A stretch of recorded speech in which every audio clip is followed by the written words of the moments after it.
Hello and welcome to Interactive Distractions, episode number 503, 2024 Game of the Year. That's what we're doing today. So it's not quite March.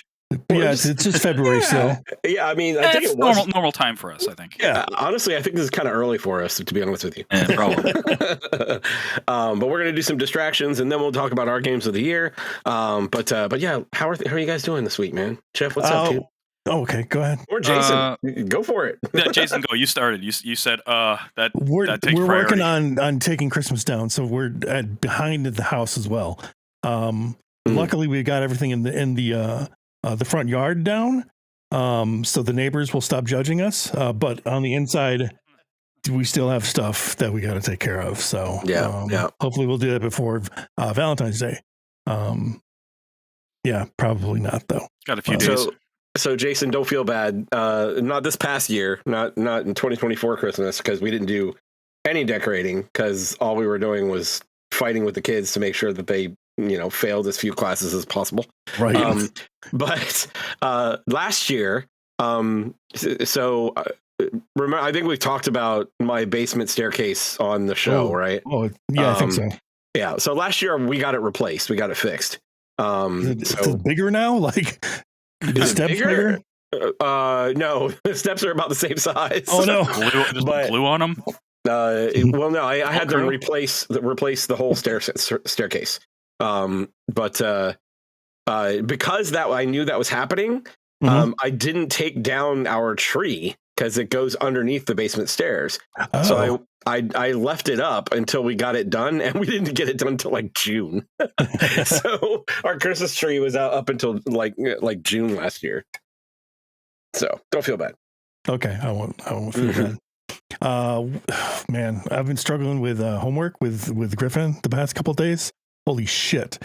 He was sick for a couple of weeks, so he's like way behind on stuff. So we've just been like trying to barrel through, but he is determined to not do his homework. Holy shit. So it's just been pulling teeth. Oh my God. We're struggling with that. But we got quite a bit done today, thankfully, but that's good. But he's very insistent upon doing things his own way. So he's like, got like a list of, 4 things that he's got to add up and then multiply by a certain number. And he'll try and do it all in his head. And I'm like, no, dude, no, we got to write it out because he keeps forgetting it. It takes like 10 minutes to do a problem. Dude, my son does the same thing. And I'm like, really? Both of them do it. And I'm like, why are you just trying to remember this in your head? Write it on the paper. And he goes, no, I don't have enough space. It's like, then get another sheet of paper. I heard that too. Sheet of paper. Look, here's an entire ream of fucking paper. Just use some. Don't have enough room. Yeah, I heard that today twice. He's like, where do I put it? I just don't want room. Not gonna do it. All right. But anyway, I feel you, man. Yeah, things are good. I'm just letting off some steam because it was kind of contentious the past couple of days. So gotcha. But I feel much better now that I've brought it out. Nice. In the open. Cathartic. Aired my dirty laundry Did for you all you relearn, folks. Did you relearn all the math? Seriously, yeah. I was sitting there with a calculator as well, just because I was double thinking myself. So, yeah, he's in 3rd grade, man. They're doing like long division and shit. It's like fucking nuts. 3rd grade? I think I was still counting my fingers in 3rd grade. Still counting my fingers sometimes. Yeah. I sometimes still do the technique that I did when I was in grade school. Like I never counted on my finger or whatever. I never counted on my fingers, but what I did do is like next to the problem, as I was counting, I would put little dots, and the dots would indicate like I did that. Did you? Yeah. So I would do a square 1, 2, 3, 4, and then the one in the center for 5, and then I would do 6, 7, 8, and 9. So I would make like a little diamond of dots. That was my 9. Mine went to the points and stuff like that. Like 7 was the weird one because it went from the right. It went like a slash. Like it went, and then the 3 on the top, 3 on the side, and then there was the one magic one off to the right hand side that wasn't touching anything, and that was the only one that I had to remember like a special rule. It's fucking weird. But that's how I remembered it. I still do it today. Yeah, I still do that too sometimes. Weird, man. Good stuff. Jeff, what's up, dude? I'm getting sick. I thought I Oh, dodged yay! it.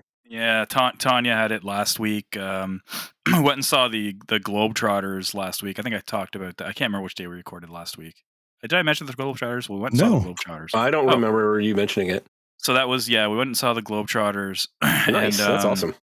Like my sister-in-law got us all tickets for Christmas. So we went there. It was also my father-in-law's birthday.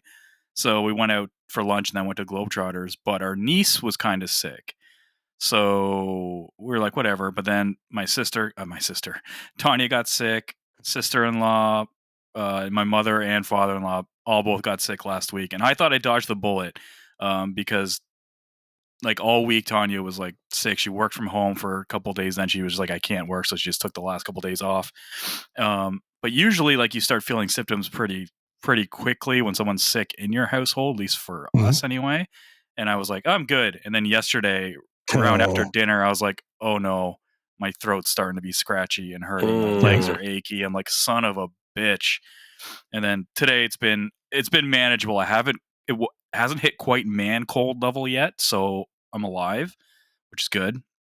And we'll see how I feel tomorrow. But I'm drugged up. I took some Tylenol and stuff about an hour before this, so feeling it's okay. Probably good that we were recording today and not tomorrow. I would have been screwed if we were doing tomorrow or Tuesday or Wednesday probably. Right. But knock on wood, hopefully it doesn't get as bad as the way T had it. She's still got a really, really bad cough and still kind of feels like shit. So, yeah. We got a new couch coming. We went couch shopping yesterday. Oh, nice. Yeah, that's exciting. Excited. Oh, my God. I hate our couch we have right now. Sucks. Like, we bought it a couple years ago. Within 1 year, it pretty much broke. So, we got to replace. And then it broke again, probably within like 6 months. So, finally, like, we're getting a new fucking couch. Where'd you get the couch from? We ended up getting it from The Brick. I don't think you guys have those there. No. Do you have Leon's? No. They're like furniture appliance type places, basically. Yeah. So we got one that I like, and it's gonna make my bum all cozy and make it a lot more comfortable playing games in the living room now because I hated that couch that we have. So is it like a big sectional or just like a 2-seater? It's a 3-seater with a pretty big ottoman, so you can kind of basically turn it into a sectional. It's basically a sectional, kind of, yeah. So we have a sectional now, but it's a very shitty one, and it's not a big one. It sucks. Can I tell you how much more I hate this fucking couch? It sucks. Yeah. Tell us how you really feel. For real, man. But that was the excitement. I was like so excited for it. Like, yay, sweet. Oh, and I made sushi yesterday. That's something that was off my bucket list. I got to talk about that. Yeah, my parents got me a sushi lesson type thing in 2023 for Christmas, and then I kind of forgot about it for a while. Then I wanted to do it like at someone's, because Tanya doesn't eat sushi, right? So it's like I didn't want to have it just me, so I wanted to plan it for like at my parents' house or her parents' house or friends or whatever. And then that wasn't happening, so I was like, fuck it. So I just got it for this past weekend. It's basically they send you a kit that comes with like a cutting board, a sushi knife, all the ingredients, so like the fish, the nori, and like the rice and everything. You got to cook the rice ahead of time, and then a link to a video on how to do everything, and you just kind of follow it along. It's kind of like assembling Lego but with food. It was kind of cool because everything was like pre-cut and shit like that, which is really awesome. But it ended up being really good, and I ate it, and it was delicious. Nice. Yay. Yeah. So now I can make sushi at some point, maybe again. If everything comes for you pre-done. Yeah, exactly. Right? My biggest thing is like, at least coming from them, I know the fish is like fresh, and I know technically any fish at the grocery store is fine. At least here it is, because it's got to be flash frozen first, which is okay. Yeah, that's like that's the law here. That's the law. It's the law. So I just had to build up the courage of actually doing that one day, and then I'll probably make it again. It wasn't that hard. Nice. So, yeah, good stuff. It's cool. What are you, Chris? What have you been up to? Oh shit. Let's see. Anything interesting happened this week? Yesterday would have been our first day back to one of my tabletop games, tabletop RPG games, 13th Age. But we ended up not doing that, and we just did board games instead. So we still all got together and we played a few board games. We played one called shoot, I forgot the name of it, but it was basically like I think about the way I look at it is it's kind of like Cards Against Humanity, but you're instead of having one card on the table, there's 4 cards on the table, and you're supposed to take 2 of them, and the cards in your hand are supposed to relate to both that are drawn in the corners, and you basically write down something and you put it in between the 2 cards it's supposed to relate to, like a Venn diagram. It's like you got this on this side, this on the side. Oh, sure. That kind of thing. I don't remember what it's called. Something relationships. I can't remember. But it was fun. It was, and then we played Betrayal at the House on the Haunted Hill or something. I think that's what it's called. That's a pretty fun game. I don't know if you guys have played that one or not. No. But I like it. And then I broke out Shovel Knight and got to play that with them too. And and everyone was pretty happy with that one too. So, but that was yesterday. Today I found out that the last thing that I bought from Woot, I don't know, Jason, when was the last time you bought something from Woot? You know, it actually was pretty recently. Like I got a bunch of Xbox Live Ultimates. Like 3-month, like that's what things. I bought. I bought 4 3-month codes. Did you use them yet? Yes. Oh, really? Because I tried to use mine and it said that I couldn't use it because they were from a different region. Really? Yeah, I just emailed them. So yeah, I emailed them already. I'm waiting for them to get back to me. But yeah, I was a little pissed about that. I tried to put them in because I bought 4 of them. I bought a year's worth. So the first time that they had that sale, they royally fucked up because the shit that they bought, I guess, from Microsoft was only good for brand new accounts. So even if you bought like multiple, and you was a brand new account, you can only use the one. Second one, you'd only be able to use the one. Wow, that sucks. Do you know what region they're from, Chris? What's that? Do you know what region they're for? Because if I might buy them off you, then you can just order the new ones. It didn't. Well, I mean, we're both North Americans, so no, they're different though. Canada and US are country. Yeah. Okay. Yeah, it doesn't tell me what region it is. It just said it wasn't for this region. So I don't know. But yeah, I was pretty annoyed by that because I was like, oh yeah, that's right. I've got Ultimate, so let me go ahead and upgrade to Ultimate. I don't know what that's going to get me since I still only have a PC, but it was actually cheaper to get a year of the cards than it was to buy a year of Ultimate PC. Oh, for sure. It'll probably get you the cloud gaming, I think, if you want to use that. Oh, that's cool. Yeah. Yeah, I might fuck around with that. So you should. I've been messing around with that a lot lately. Yeah. And it's working out for you? Yeah, really well. I've even got Moonlight installed, which is for PC streaming. Moonlight's the client. The host is like there's a couple different ones. Like one's called Sunshine, one's Apollo. Anyway, but yeah, I hooked it up to my Retroid Pocket 5 and just brought it downstairs, and I'm playing fucking Monster Hunter on the goddamn thing. Nice. I was wondering, when you like posted that in the Discord, hertz. I was like, that's pretty fucking cool. Yeah, it was rad. It plays super well. Like fucking A, especially when it's not like a frame perfect game. It feels so good. Looks great. It's cool that you have so much like configuration options. Like you can choose the bitrate, you can choose the resolution, you can choose it to do like a virtual desktop, so you can have like a custom like resolution or something like that. Instead of it using one of your monitors. That it's very well thought out and pretty advanced. Nice. The last time that I used it. Certainly will check that out after they fix my shit. So yeah. But yeah, that's pretty much it. Work is work. And I mean, it's good for the most part. Family's doing well, and yeah, just trying to get through it. Fantastic. So nice. Let's talk some games. What do we got this week?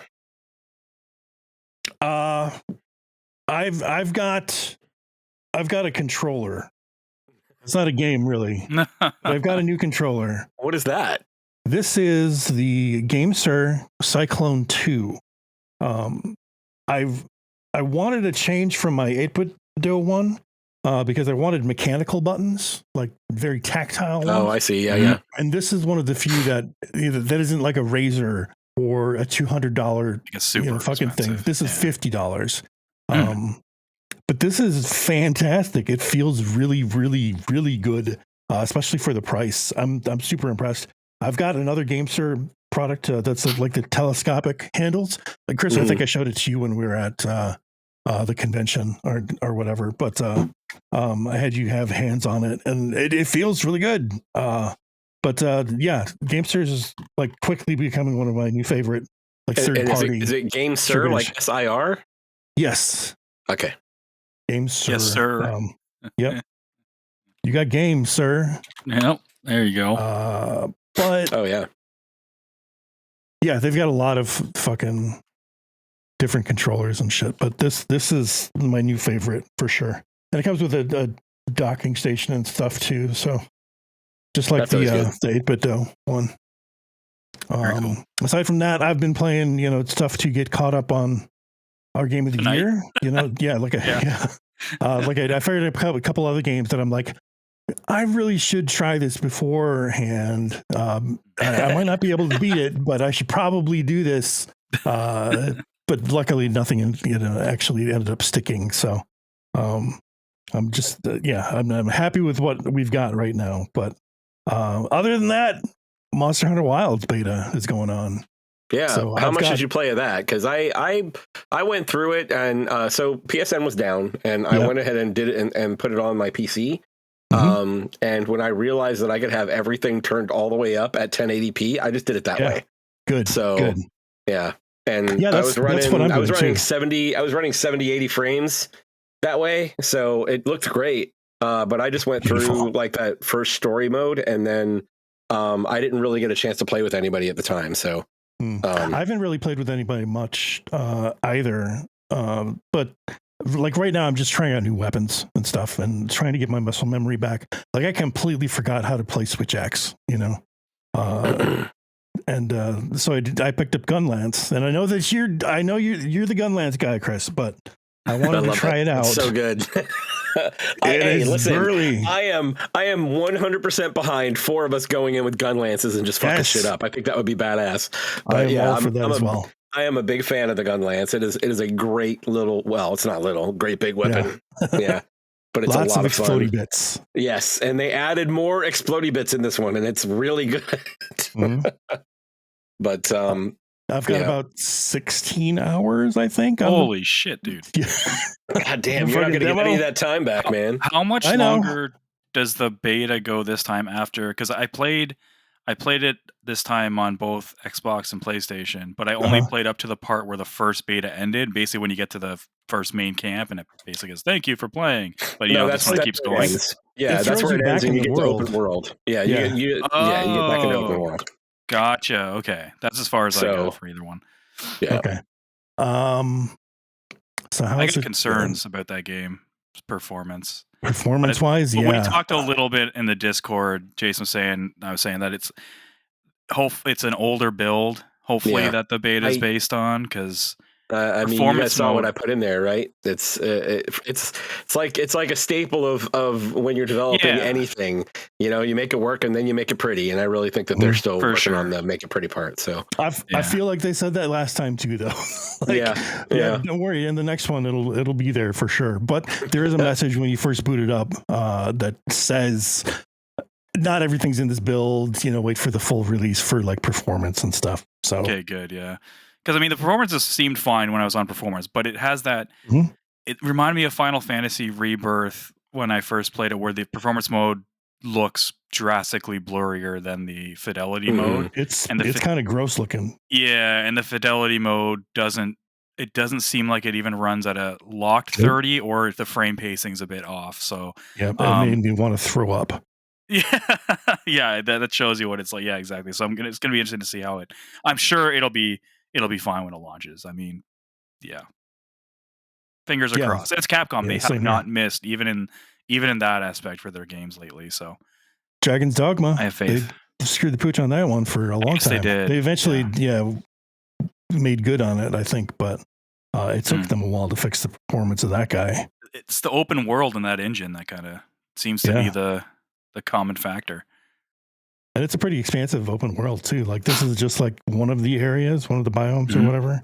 But there's several miles worth of stuff. It seems like it's just like it takes forever to go from one end of the map to the other. It's awesome. It's great. The story mode I think looks kind of cool. I like the fact that they seem to be going more into a single player story. Yeah, I like that. Hopefully that'll teach me the ropes.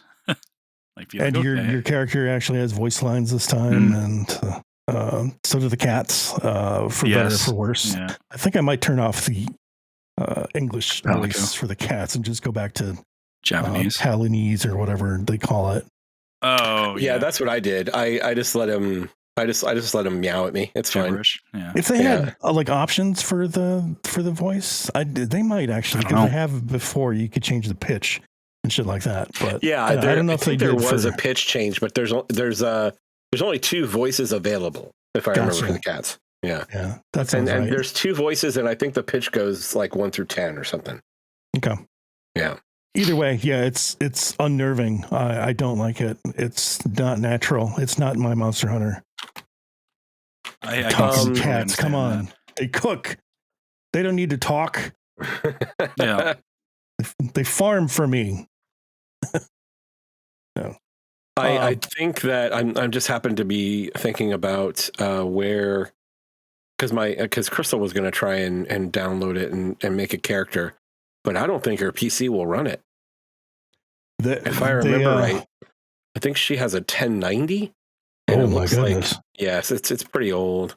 They have relaxed the requirements a little bit, but they were really high to begin with. So, like, even if they come down a little bit, it'll still be pretty high. I'm looking at NVIDIA 1660 Super. So, yeah, we're not there. So, I don't know. Man.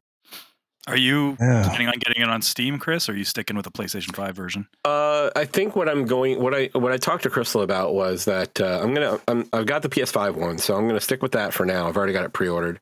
And then, she has access to play it if she wants. So figure let her play it on the PS5, and if she ends up enjoying it, then I can get the Steam one. And if we wanted to play together, she could play on the PS5 and I could play on my PC, or vice versa. Gotcha. So it will be a little weird because we both be in the same room. But I don't see that as a big deal unless we're both on voice chat and we have like echoing going on. So I don't know. We'll figure that out. Yeah, Griffin and I play in the same room, but it's not a big deal. Get used to it. Right now, I'm going to stick to PS5, but I have to say I was pleasantly surprised by the way the PC ran it. Like I was a little concerned because my card is good, but it is 2 or 3 years old. So I was like, is it going to hold up? And it does. It holds up pretty well. It's like I put the benchmarks out there, even at 4K.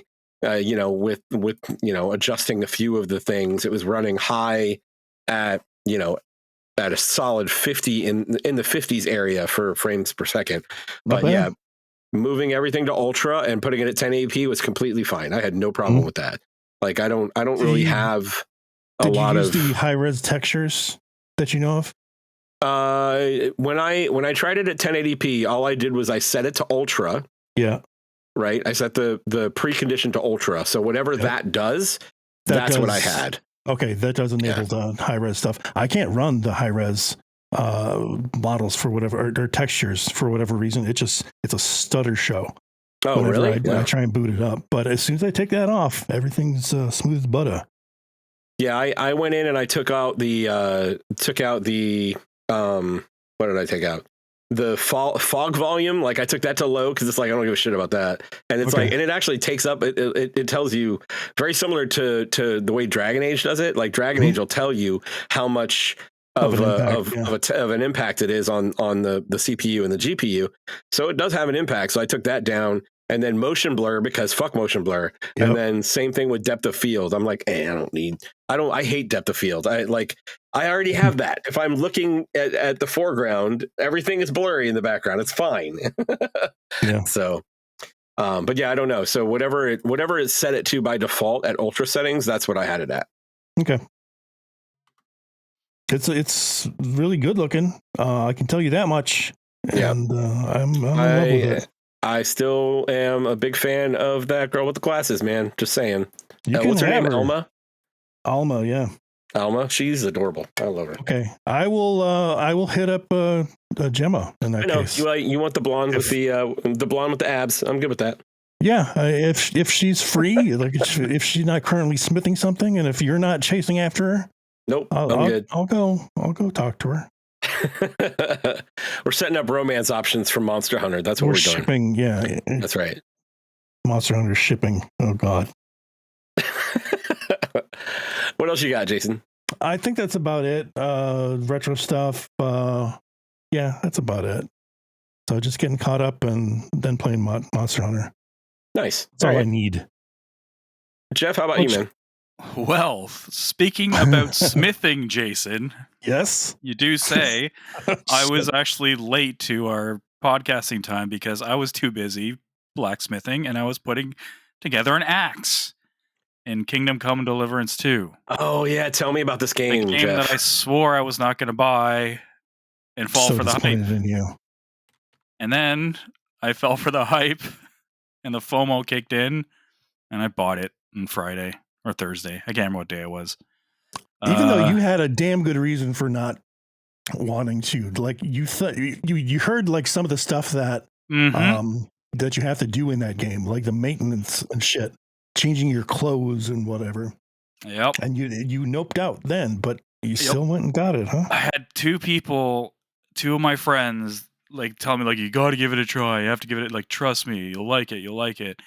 And I was like, you know what? Fuck it. Like, I had the same thing with Baldur's Gate 3. I had the same thing with some other games. And I was like, you know what? I came out surprised. Yeah. And so far, I'm also surprised with this.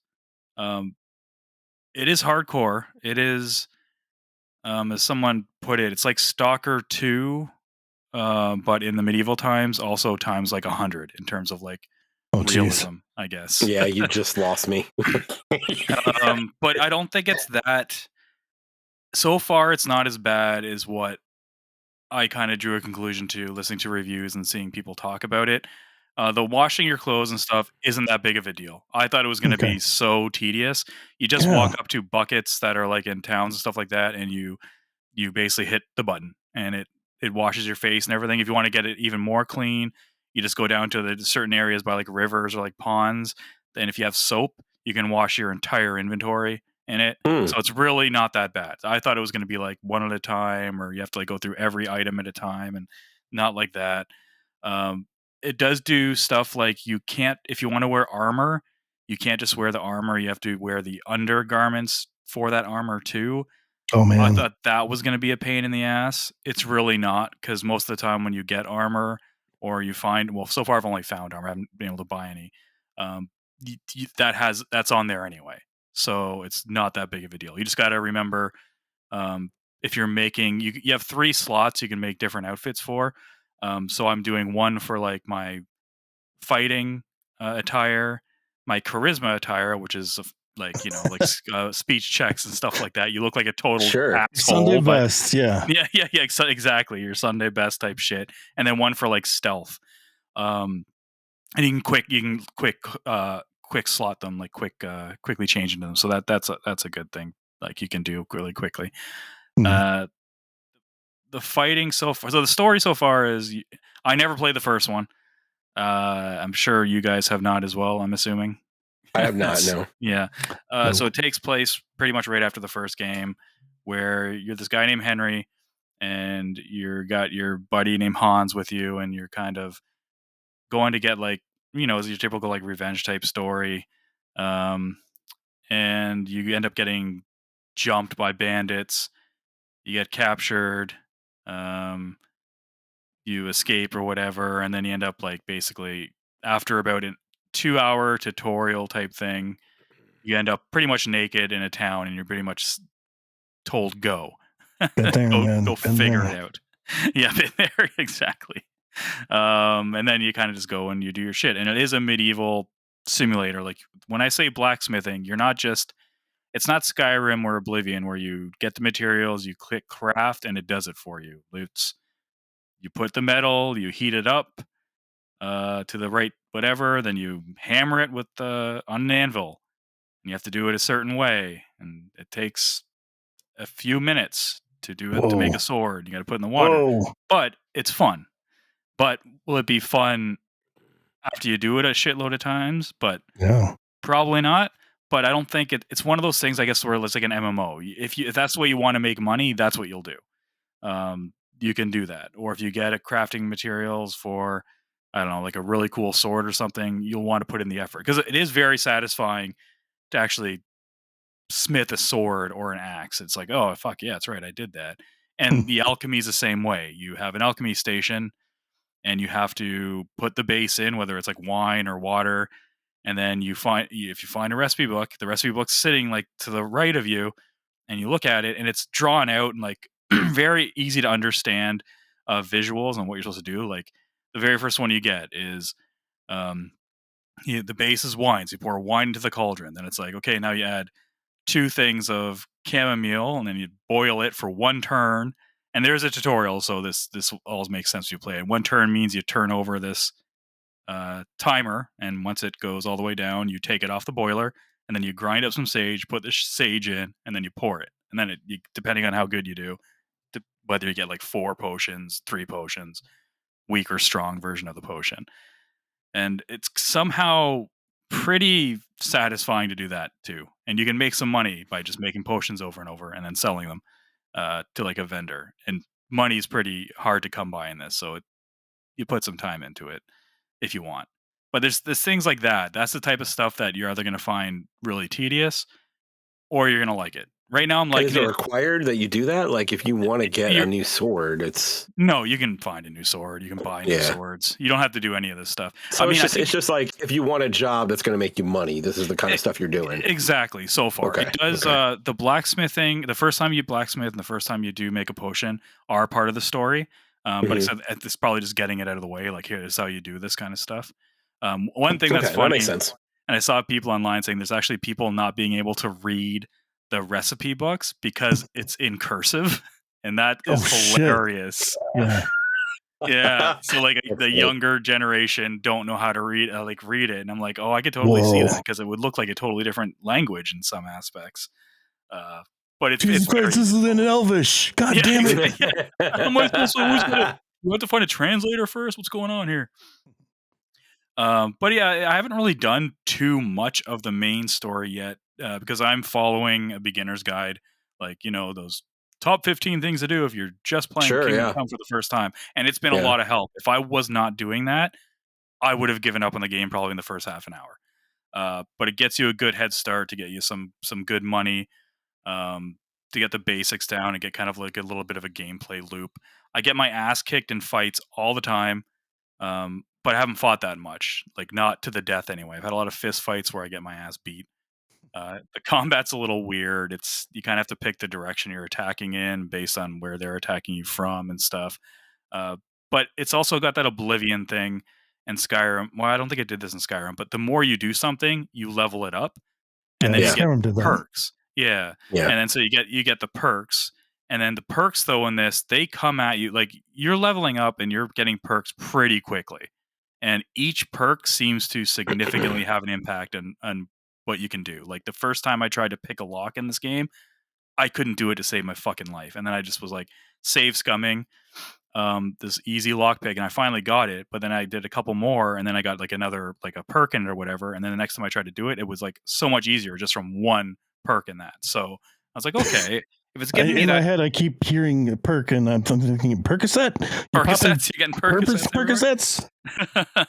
I feel tougher after I've got my Percocet. I mean, they're probably you make yourself a fucking potion, probably the equivalent of that stuff with some type of you find poppy flowers everywhere, and you have to. Okay, another thing I read first was like if you get fruits, vegetables, meat, and herbs, you have to dry them, or else they can go bad really quickly. And at the beginning, they can go bad really quickly. But again, you get a perk eventually that makes it so that happens 30% less. And I was like, well, I have to dry these. So I found a drying rack. But then they dry instantly. So it's not a thing where you put them in there and you have to come back a couple days later and then pick it up. That's what I was afraid of. I was like, oh, that's going to be annoying. It's right away, it dries the stuff for you. And then they last pretty much forever, which is good. And you can get over encumbered, which I usually hate in games. But in this, when you're over encumbered and you walk, you level up your strength, your endurance, your vitality, because it's like you're exerting yourself like you would in real life. So those go up. So I was like, oh shit. So I was over encumbered once and I was like, hey, it's not that much far of a walk. I walked to where I needed to go and I went up like 2 levels just by doing that. I was like, okay, I can get the hang of this. And yeah, it's so far it's good. It does do a lot of stuff that I guess it makes too much sense. Like in Skyrim, if you're caught, I keep drawing. Skyrim's the only game that's even comparable to this that I've played, so that's why I'll keep going back to like that in Oblivion. When like a guard, when you have something like that's stolen, the guard's like, no, like you stole something, hand it over or whatever. In this, they can suspect you of stealing. You can try to talk your way out of it, or they have to search you. Or you can stash the stuff somewhere and hide it, and then after a few days, the stolen icon goes away, so you're free to wear it or use that stuff whenever you want to. Oh, interesting. Okay. Yeah, and someone could accuse you of stealing. Like I was just leaving a town where I did steal. I robbed that motherfucker while he was sleeping because I wanted some money. And I guess he kind of woke up and saw me, and they tell a guard and they'll say, "Oh, you've been flagged as a thief," but that doesn't do anything. Like it doesn't ruin the game. I just went and if you put all of your stuff on your horse, and not on your person, when they search you, they're not going to find it. So the guard's like, "Oh, someone's claiming you stole. Let me search you. Let him search you." He's like, "Oh, okay, no, you're good." Like that kind of stuff is like on a game level, you probably wouldn't think of doing some of those things, and I didn't. I had to this is all stuff I learned from watching videos and stuff like that. So, but that's something I would never think you could just do. Or the washing yourself. People will comment on it. Towards the beginning, when I got to the first major town, I was trying to tell you stink or something. Yep, I was trying to pickpocket somebody, ass. and I was in the grass, and like they can't see me, and like I was naked. If you take off all your clothes, yep, I was going up, and all of a sudden, like I'm like, okay, I'm about to go pickpocket it, and the guy goes, "What the fuck is that stink?" And then I'm like, "Uh-oh," and then he looks around, he catches me in his bush, and he just goes, "Get out of here! I'll get in, and then go have a bath or go wash yourself." And I was like tail between my legs, walked out. And it's another thing, you're not penalized right away, even though I was like caught in this person's like yard, like trying to do something. You just yelled at me and I left, and I didn't have a guard chase me or anything like that. Yeah. Okay. So it's not super punishing when you get caught doing something or when you're fucking up. In like if you're doing that, if you're caught murdering somebody, yeah, you could even be executed in this game, apparently, if you fuck up too many times. But yeah, I don't know. It's so far. I think I'm 8 hours in. I've put 8 hours in between today and yesterday. I don't think it's going to be a game I can play much during the week, just because, like I said, sessions. I think so, and I think it's a mood game. Like if I'm not in the mood to kind of just chill and be like, I want to live in the medieval times right now, then this is going to be like, no, I'm not feeling it. We'll see if it grabs me though, because I have like Fridays avowed. So if is that the early time? That is the early time. Okay. I fucking cracked like a idiot, and I got the. I wanted that steel book, man. That steel book is so sexy. But, yeah. So far, so good. I'm pleasantly surprised. I don't know if it'll be my thing in the long run. Once I start wanting to like make progress, and that's like halting, if I have to keep going back to guides, I probably will not stick to it. But so far, dude, it looks so good. Like more companies need to be using Crytek than Unreal Engine 5. Like I'm playing on console, and it's solid 60, and it's one of the best looking games I've played this generation. It's gorgeous, and yeah, so it's more companies use Crytek. I don't know if they're just not licensing out their engine as much, or I don't know. It is pretty. What else have I been playing? It's really funny too. It's hard. It's one of those games where I want to tell people you need to play it to kind of just get to experience it. But then again, it's a hard sell because it's a full price game, and it really is niche. Like, I'm not even confident it's that super involved, right? Yeah, and that's the big thing. It's like how much time are you willing to put in for some of the extra stuff to make it more realistic? Exactly. Yeah. And once like I said, like all the stuff I'm doing now is basically like prepping my character so I can start doing actual quests, and not just doing little tiny quests and just building up stuff. So we'll see. What else have I been playing? Sleeping Dogs. Going the opposite ends. I have never played Sleeping Dogs. Have you guys played Sleeping Dogs? Yeah. I did. Yeah. That game is so good. Yeah, back in the PS3 days, I played it. Nice. Yeah. So I picked it up. It was on sale for like $5, the definitive edition last week. Nice. So I was like, sure, may as well. And then of course I found out after it was on Game Pass, but I couldn't do it first. But whatever. I was like, $5 is $5. It's like whatever. And this game, man, it's Grand Theft Auto in Hong Kong, but so much better than Grand Theft Auto, in my opinion, in terms of like gameplay and story. It is. Yeah, story especially. Yeah, story is really good. It's graphic at times, but it's good. The story's about you're a Chinese man who's originally from Hong Kong. You went to America for like 10 years or something, came back.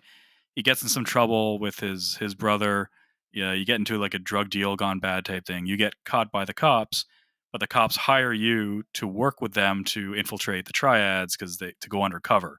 So you're doing stuff for the cops and for the triads, and you're trying to like get to like the head of it and bring them down type thing. So there's already starting to be like a struggle of like, who are the real bad guys here, which I kind of like. Is it the cops that are like, what are they doing? And then you get attached to these gang members and stuff like that and their families. And that's kind of like the gist of it. The combat's like the Arkham style combat, which is great. Lots of like interactive elements as well. Yeah. And oh man, some really graphic ones too. Like you can put people's faces in like air conditioner fans, like on the top of buildings. Oh, nice. Like blood That's squirts like straight out everywhere. of like Manhunt or some shit. Is it? Yeah. Yeah. Oh yeah. Seriously. Yeah. Oh my God. That's a throwback. Games. Yeah. It's fun, man. The side quests for $5, dude. For $5. Oh my God. Like I haven't played the last couple days because of Kingdom Come, but I'm going to get back to that for sure. Cause I want to finish this. It is a great open world GTA, I guess, clone. We'll go back to calling games clones. Like everything was a Doom clone back in the day. Yeah, totally like very much recommend it. It's very good. My only Sleepy Dogs. Yeah. My only tiny little downer is the radio stations need more music content. I seem to keep hearing the same like 3 or 4 songs on each station over and over. But that could be a licensing thing when they did the definitive edition. I'm sure it's lower than what it used to be. Yeah, I wonder. Yeah. Other than that, I picked up Blade Chimera. Based on you guys talking about it. I'm digging it so far. I thought it was very, very, very hard at the beginning. I still think it's hard. But games have taught us to, if they don't teach it to you in a tutorial, you can't do it. Or you don't know what the hell's going on. And I did not know you can put the sword in the ground and it creates a barrier around you. Oh, man. That is a game changer. They don't tell you that. Yeah. Yeah. I was like, what? I just remember seeing that in trailers and shit. And you're like, wait, how do I do that? Yeah. That's kind of what I saw. I looked up a video of the first area playthrough. I'm like, what am I doing wrong here? Like, why? And then I was like, wait a second. That's going to change everything. So once I learned you could do that, I was like, I'm doing much better now. Mm-hmm. It's definitely a slower paced Metroidvania, though. Like it seems positional. I agree with that. And well, I would also say that, like, especially if you go into a lot of the encounters with the ranged attacks, like the ranged attacks do a lot less damage than like if you have a close range. Because I have a big ass sword that I carry around as the secondary weapon, as the melee weapon, and like I think Jason, last time we talked about it, the game you were talking about, the shurikens. And I found those, and I've been like, I've been holding on to those because they do a lot of damage for ranged attacks, right? But like I'll throw like 4 or 5 of those to kill one particular enemy, and it'll take 1 or 2 slashes with the sword that I'm carrying. So you use significantly more damage if you're melee, and that even goes with the sword on your back, like the spirit sword is like doesn't do as much damage as the regular melee weapons either. It's so damn flexible. More if you're the closer you are. Yeah. To the enemy. Is that right? I didn't know that. Jason, that. Once I found out, I think Jason mentioned it last week or the week before, that when you pull the sword back to you, it shoots that like wave blast in front of you. Mm-hmm. That does so much fucking damage. It is insane. Yeah, that works really well. Like, there's one part where this enemy's No, go ahead. I think that does as much. I think that does more damage if you increase the distance, like the elasticity comes and shoots it forward faster. Like it's really like just it's little things like that make it like the gameplay a little bit more interesting for that type of game. Yeah, but I'm liking it. I'm digging the art style. It's a little bit. It's kind of plain. Like the backgrounds are kind of plain, but they do a lot of really cool stuff with lighting that looks really cool with that art style. That like when the sun is like kind of going through like a window, and it just puts like a little like looks like a white set of pixels around his like silhouette. It just looks cool. I don't know. I'm just like, yeah, that looks kind of cool. Cool story, bro. Deedlit was a great looking game too. So like especially from like an animation perspective, like the animation is fantastic. Yeah, the animation is great. They do a really good job with that shit. So yeah. I'm not too far though. I'm just at the part where I guess the first time you really go to your home base and you can get like new weapons and stuff. Like the main base where like the doctors are and all that kind of stuff. That's where I am. So, but I'm enjoying it. It's pretty cool. Definitely. That's only like $20 too, or $25 here Canadian. Yeah. Totally worth it. People should check that out. But I think that's it. Stuff. I will. Okay. Yeah, you guys should definitely check it out. I will definitely check it out. Thanks, Jeff. No problem. I'm glad I found it. I did finish up Veilguard. I was able to finish that up last week. My opinion hasn't really changed of it. Like all the way to the end, I was, I never got tired of the combat. I never did. Like it just felt so good. It was so rewarding. And honestly, I don't know what it was about what I had, but I never felt like I was having any trouble with the enemies either. Like even bosses didn't seem to pose much of a threat. Like I really feel like if I were to play it through again, I would put it on hard because I was not having any trouble. But it gets ridiculously easy at the end. Yeah. Yeah. But I also think that has a lot to do with the way I was playing because I was very stacked and tanky on defense with heavy armor and things like that. And I don't think it's just the way you played because I had the same. No? I don't do all that synergy stuff, like crazy builds. And towards the end of the game, it was like walking through it.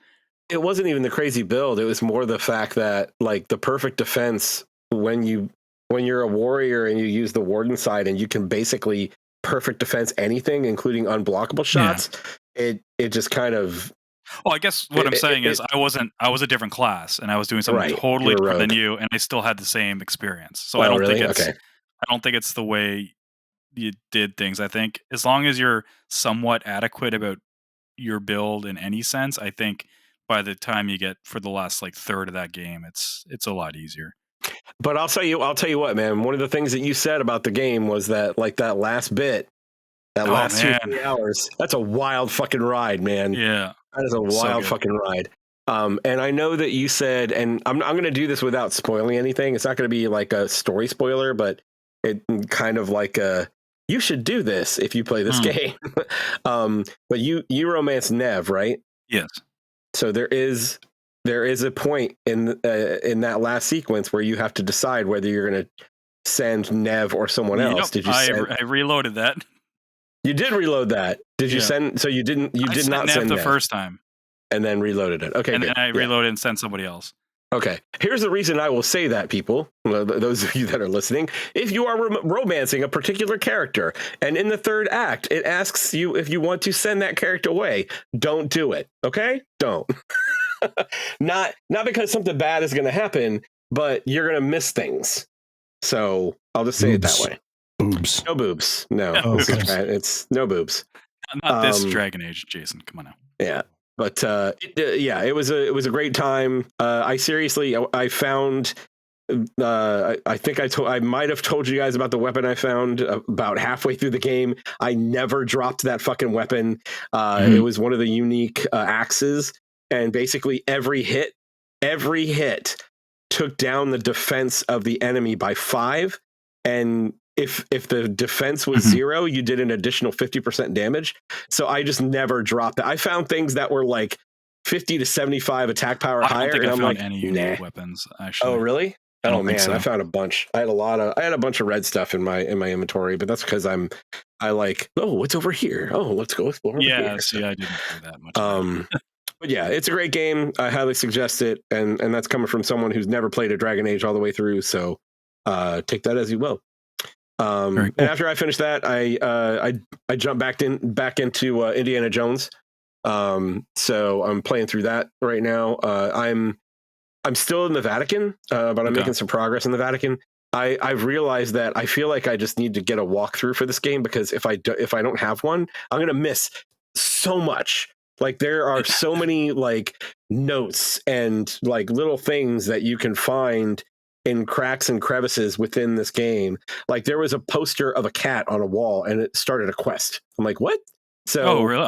I didn't find that. Yeah, so in the Vatican, there's like a checkpoint shortly after the post office. Like, if you leave the post office and you go left, there's a checkpoint. If you go past the checkpoint, there's like a cork board, like a board out there, and on it is a cat, and it says the cat is missing. So you can actually like search the Vatican area and find the cats. Oh no, I did do that. It's a black cat. Okay. Right? Yeah, it's a black cat. I did do that. I did do that one. Yep. The one thing I've noticed though is, like, as I've progressed, like, after you get the camera, the game just turns into Indiana Jones Snap. Like, you're taking pictures of fucking everything. Like, you walk around a corner and the picture icon pops up. Oh, okay, I guess I'll take this. And you don't have to take them, but what you get for it is essentially skills currency. Yes. So you want to get them as many as you can. And that's how the hint system works for some of the puzzles too. So it won't just straight up tell you if you have to choose to take a picture of what you're trying to solve, and then that's when the hint it'll give you a hint, or give you the option to take the hint. And I noticed that there's a bunch of like, you can buy like books that basically give you map data on where like collectibles are, and I'm like, oh no, I need to do all of the things now. I have to. I'm going to end up doing all of the things. But I mean, that game is still great. Like, it's right now I'm in a point where like the action is real low, right? It's all very mellow. I'm just kind of blending into the crowd and just kind of exploring and doing things like that. And it's still very enjoyable. Like, you still get a lot of the like like just talking back and forth between Indy and some of the other characters, and it's really well done. Like, this game was not even on my radar. Like, I didn't even realize it was coming out. I didn't think you knew it was out. Yeah, I remember that. Yeah. I didn't even know it came out, and now I'm like, oh man, this is just really well done, and such a great hook to start it out. But it starts to ramp up after Giza. Like, I think it's good up until Giza. Like, the Vatican is such a great area.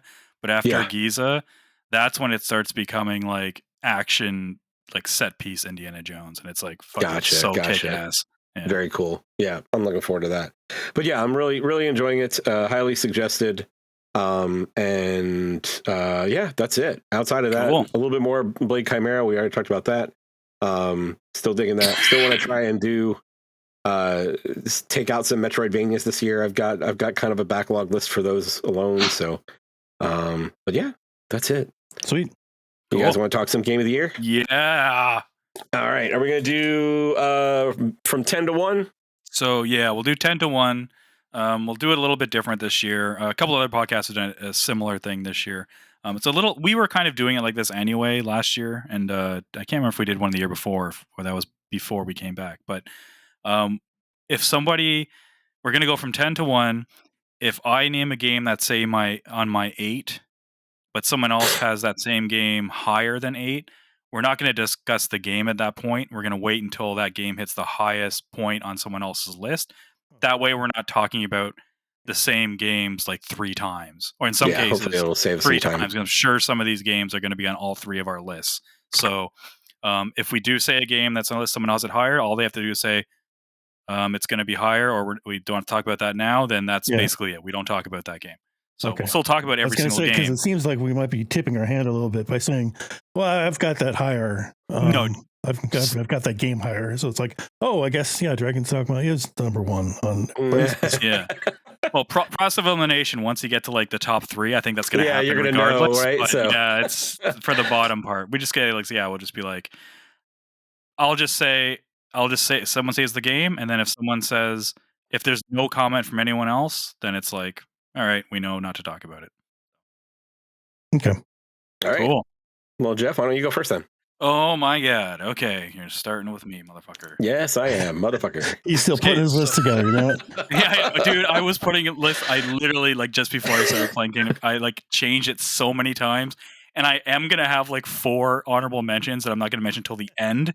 Oh Till Jesus! after we're done, number 1, just because they totally deserve to be on this list. I'm sure you guys have them as well, and it was so I have one. heartbreaking. I have one. I have 3, 2 of them though. I made 2 cop out reasons why they're not on my list. But hey, it's my fucking list, and I can. It's my fucking list. That's right. Caveat on it that doesn't include them as I want. So number 10, my 10th favorite game of the year goes to Helldivers 2. Wow. Okay. I can say that mine's a little bit higher. Mine's a little higher too. All right. Jason. All right, Jason, what do you got? I don't think either of you guys have this on. 9 Souls. I talked a little bit about it on the show, but I kept playing it afterwards. For those that are unfamiliar, it's like it's a 2D like Dark Souls-esque with a lot of like stylish combat that's fair but very challenging, and it's got a really nice art style to it. It's got that East Asian influence and mixed with like cyberpunk stuff. It's visually striking. It's super fun to play, very satisfying when you actually do something, and because that game is tough. That game is super tough. It's hard, man. I played the beginning of it, and I was like, it was just a mood thing where I'm like, I'm not in the mood to play a hard game right now. But I did like when I played it. It looks really cool. And even just like normal enemies will kick your ass. Yeah, I bought it on Steam and I have it. So, and it's installed on my Steam Deck. I just haven't gotten around to it. I have a feeling that after I beat Blade Chimera, that's going to be the next Metroidvania that I play on my Metroidvania deck. Yeah. Nice. Nice. Good stuff. Let's see. My number 10 is Indie. I put Indie at number 10 only because I don't think I've played it enough to put it higher than that just yet. But I have to. I'll leave it for that. I'll leave it there. All right. Oh, back to me. Back to you, Jeff. We're sticking with sequels on. Oh no, we're not actually. Oh no, we are. Sorry, I forgot I deleted. Oh god, thank God. Oh wow, that would have been fucked up. We would have had to start all over again. My list would have been ruined. No, my number 9. Sticking with another 2. Sticking with another Hell. It's Hellblade 2. I'm sure I'm the only person who has this on their list. Yeah, I don't. I haven't played it yet. I love this game. The experience, I guess, of it enough to play through it twice back to back. The second time is a lot quicker than the first time once you know how to do the puzzles. Where everything is, it's a lot quicker. But total like visual, audio showcase, voice acting's great. Combat, if you put on hard, is very, in my opinion, was very, very good, very flowy, kind of like almost like a Mike Tyson's Punch Out in a way. But I really liked it. It's not any higher because I wish it was more of a game, considering the pedigree, and not the pedigree, but the way it was kind of marketed, and it was also like the first Xbox Series X game that was ever announced. I expected it to be more than the first game, but much prettier, if that makes sense. So, yeah. That's number 9 for me. Cool. Number 9 for me is Black Myth Wukong. Oh, okay. It probably would have scored a little bit higher if I'd played more of it, but I did not, unfortunately. So, oh my god, I forgot. It's still on the list. Like I know it's my jam, but I didn't get around to it. Is it higher on anybody else's list? No, can we hold on 1 second? I totally forgot because I didn't beat Black Myth Wukong. I didn't have it in my games beat list. That's usually where I take my starting list from. I'm just trying to see if I would slot this above anything that I have right now. On the fly changing of the game of the year. I would have that honestly would have knocked Helldivers off because I think I would have put it above. Whoa. I think I would have put it above. I think I would have put it above Hellblade 2, which naturally would have knocked Helldivers off. But because I didn't, it's not on there. That's a 4th. You know what that means to me, Jeff? What? It means that we didn't play enough Helldivers together. That's what it means. I played a bunch of Helldivers. I was playing with different groups of people, but yeah, I just fell off it. All right, so we did have a conversation about this, and I was one of the people that said if there are certain conditions met, I think it works. And in my eyes, the conditions are met. Shadows of the Erdtree is my number 9. So I don't know if it's on any of your lists. Go on. It felt like a new adventure within the universe of Elden Ring, and I think that's what really made it for me. It, like, while I was playing it, I did have the feeling that I was using the character from a previous game, but it did feel like I was playing a different game. And the bosses, the new weapons, and a lot of that stuff was really cool. I did stick to mostly a similar build that what I had in the main game, but there was a lot of things that I got to play with, and just so much content in that DLC. So that's why I'm happy to have it there. So this is This is where I interject and I say that is one of my honorable mentions, and the caveat was because technically it's DLC, I was allowed to not include it on my top 10, even though it probably would have been number 1. So, yeah. I had to figure out a way to get some of these other games on here. So I fucking love Erdtree. I loved every second of it. It was so really, really great. Everything like Chris said is right. It feels like a entirely new game, but yeah, it was really, really great. All right, number 8. Number 8. This one is definitely going to be higher on your guys' list, but I'm going to go with my number 8 is Prince of Persia: The Lost Crown. Okay, I've got it higher. I have it higher as well. That was one of the 4. So just so everybody knows, like, one of the things that we did right before we started is what's our guess on how many games are on all 3 of our lists? All of us. And 2 so far, right? And right now I think we're at 2, because I would guess that Helldivers is also on Jason's, right? I would assume we both said that. Maybe not, but yeah. Oh, I forgot that one. So yeah, I think the call was that there's probably 4 games that are on all 3 of our lists. So that's the guess right now, and Prince of Persia was one of them. So good stuff. Jason. Hey, where did Space Marine 2 fall on everybody's list? Is it higher? It is higher. Okay. All right. We'll go on then. We'll go on later. Okay. I know you guys won't have this one, but I've got at number 8, I've got Zelda Echoes of Wisdom. Listen, I'll be the first to scold myself for not beating this game yet. But it's probably the most unique Zelda experience I've had in a very long time. And I certainly enjoyed the mechanics of using the echoes to actually move around and deal with enemies and things like that. So it's super unique game. Very the only problem I have is that I feel like they should have I would have appreciated not using the Link's Awakening engine. Sure. For the first game, for the first Nintendo developed game that starred Zelda. Like, I think they could have given her a little bit more than what they did from a quality perspective in that respect. But maybe you can disservice by having her on that engine, right? What's that? Almost did her a disservice by having her on that engine. Honestly, I feel like it did the game kind of a disservice. Like it works, and like but like the cutesy engine, I feel like it loses a little bit with just the cutesy Link's Awakening engine. But gameplay is fantastic, and I love the role reversal of Zelda trying to rescue Link. I think it was great. So yeah, that's my number 8. I was really happy with that. Very cool. All right, 7. My number 7. is Silent Hill 2 remake. I'm assuming. Go on. Go on. Scared the living shit out of me, especially the second half. I loved it, hated it. I don't know. I was uncomfortable playing it, especially the second half, but in a good way. I'm happy I played it. Fantastic story. I'm assuming it's a fantastic remake. I have not played the original. I've heard good stuff. Yeah, absolutely. People that are heavy into that game. Yeah. Okay, good. Yeah, because I was like, this is fucking excellent. And I probably will not play it again anytime soon.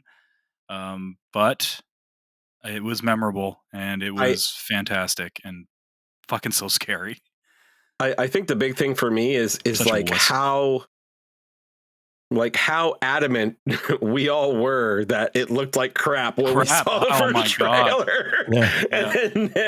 And like it's getting like across the board, it's getting great marks, and it's like that's the thing. You can't really judge by just watching the video, man. You have to, or you gotta have it in front of you. Like Blue Team just like drop the ball on like stuff like layers of fear and shit like that. So I was not expecting this to be as good as it was. That's cool. It's great. Good stuff. Jason, what you got? Everything from here on out is tough, man. Like tooth and nail, they all fought. And I feel bad about this one that it's not higher. But I did play, a considerable amount, and I really enjoyed it. Obviously, it's on my top 10 list, but Astrobot. Oh, mine is definitely higher. That might be higher. Yeah. Yeah. All right. Well, I am certain that neither of you has this one. And you might be surprised to even hear it on the list, but my number 7 is Yars Rising. I fucking loved that game. It was fun. It was funny. It was gorgeous. I literally finished the game, turned around, and played it immediately again. That's crazy. And I just had so much fun with this game. From a pure Metroidvania standpoint, again, the game is pretty easy from a Metroidvania standpoint. But the interjection of like the Yars and the old Atari 2600 shit, and introducing that as like how Emma, is it Emma? I need to go look that up. I think it's Emmy. How she hacks things, like how she uses her hacking skills, and everything turns essentially into Yars Revenge. Well, it's more than just Yars Revenge. Really? It's more than just Yars, but it's like it's a lot of it is based on Yars Revenge, but you get a little bit of extra Atari from all over the place. Oh, cool. So, and then one of the cool things about it is after you finish the game, you actually can go back and replay all of those to try and get better, results and better scores. Super fantastic game. Highly, highly suggested for, especially if you can find it on sale, because it is a pretty quick burn. I think I got through it in like 5 or 6 hours. So it is a pretty quick burn, but it is very, very fun. It's very fun. That's the game I'm playing on my Switch after I beat Blade Chimera. Or I was going to pick between those two when I downloaded the game last week. I was like, I haven't played my Switch in a while, and then I thought of that, and I thought of Blade Chimera because it was recent. I was like, okay, whatever one I get now, I'm going to get the next one next. So nice, next on my list. Good deal. All right. Okay, my number 6 goes to Space Marine 2. I'll let Jason lead this one because he had it. He brought it up first, but dude, that game, man. The engines they put it in is fantastic. What is it? The Daisy, not Daisy, but the zombie one. God damn it! Yeah, it's got a word. The word. It's anyway. There's hordes and hordes of enemies that you shoot at, and like they just keep coming. I don't know why they're swarming me. There you go. Yep. They're ridiculous. That whole series is just like ridiculously over the top, in such a good way. It's a video game, man. It totally is. Yeah, like we've talked about like Evil West before, and how that was a video game. This is totally that as well. Just feels good to like mow down these enemies with this hulking soldier of a man, with your chainsword, just hacking through stuff. Oh, dude. Straightforward A to B to C type levels, great campaign. Yeah. And then when you're done that, the multiplayer was fantastic. The co-op levels you can do, you don't even have to do them co-op, but they're better co-op. They all take place when the campaign's happening, but from the other squad that's doing shit. So those people you hear on the radio that are going back, you are that team now, and it is just so cool. And the way you get cosmetics and all that kind of stuff, it's not put between like a paywall or anything. It's like all included. You can unlock everything. I didn't try the versus stuff though, but I've heard that was pretty good too. But nice. Just an overall package, great quality, wasn't broken at launch. Fantastic game. Mm-hmm. Yeah, I have it on my wish list. I haven't gotten around to it yet, but I do remember having a lot of fun with the first game. I would love to do the co-op stuff with you guys. Holy shit. Absolutely. Dude. Yeah, it's so good. I'll let you guys. Is it how many players for the co-op? 3, I think. Yeah, 3 sounds right. Dude, okay. As soon as when I pick it up, I'll let you guys know, and we'll try and hook that up because I would love to do that. It looks like a lot of fun. It's a blast. Good stuff. That was your 6, Jason. My number 6 is Prince of Persia: The Lost Crown. Nice. All right. Anybody got that higher? Well, let's talk about it because it's my number 6 too. So. Okay. Perfect. This one came out of nowhere for me. When they showed off the trailer for it, I thought it looked cheap. Like it looks like a Summer of Arcade game on Xbox. It looks like a very B team kind of effort with the minimalistic aesthetics and such, and it was just like another Metroidvania as far as I knew. But playing that game and the combat is good to begin with. Not only that, the movement and that's what got me. Yeah, it's ticking like all those boxes. And it's a fantastic package. Like it's a little light on the story, but whatever. It played really, really well, and it made me want to go and like seek stuff out and challenge myself even more. So it was rewarding when you got to go through those the challenge rooms, saw blade rooms and shit like that. Yeah, game's good. It was great. I will echo exactly what you said, and for me, it was all about like the amount of choice they give you when it comes to platforming and the amount of options that you have. Now, obviously, when you get into one of those platforming rooms, it's very specific about how you do things, but like just being able to like how easily and how agile he is moving around the world, and also the variety of areas, like the fucking frozen ocean that you get to walk across in a giant pirate ship. So cool. Like the very, very interesting places that you go. All of them are treated very well with a great amount of detail. I'm so glad they released a demo for this game, because without that demo, I probably would have skipped it and I would have been disappointed with myself. Dude, this was my first platinum of the year. Like I was like, yeah, I'm just going to do everything. Like, absolutely. More people need to play it, man. Like, Ubisoft, they're in the tank right now. Like, they have not been good. This is, like, their best product they've put out in a while, and so many people skipped it or overlooked it, and that shouldn't be the case, because they closed down the studio that made it, so... Yeah. And what's really... and it's a shame, especially because we don't get enough of, like... I'm not going to call this a AAA game. It wasn't a AAA game, but it is still a very modern, high quality Metroidvania, and we don't get a lot of those. No, we don't get a lot of those. Yeah. So we had a lot of Metroidvanias, but but most of them are like, most of them are like, oh, it's a Metroidvania retro. It's all that's a lot of that. Like this one is like modern. It feels like it's in the right generation, like Metroid Dread type. Like it's like it looks like a modern game. Like I feel like quality is kind of degrading the other stuff because it's not. It's just there is a difference when you look at Blade Chimera and Prince of Persia, though. Like in terms of like presentation and just overall, like it's all voice acted, it's got like little cinematics, you know what I mean? It's like a lot of effort went into it. Not to say effort doesn't go in the other ones, but you can tell the budget was definitely higher. Yeah.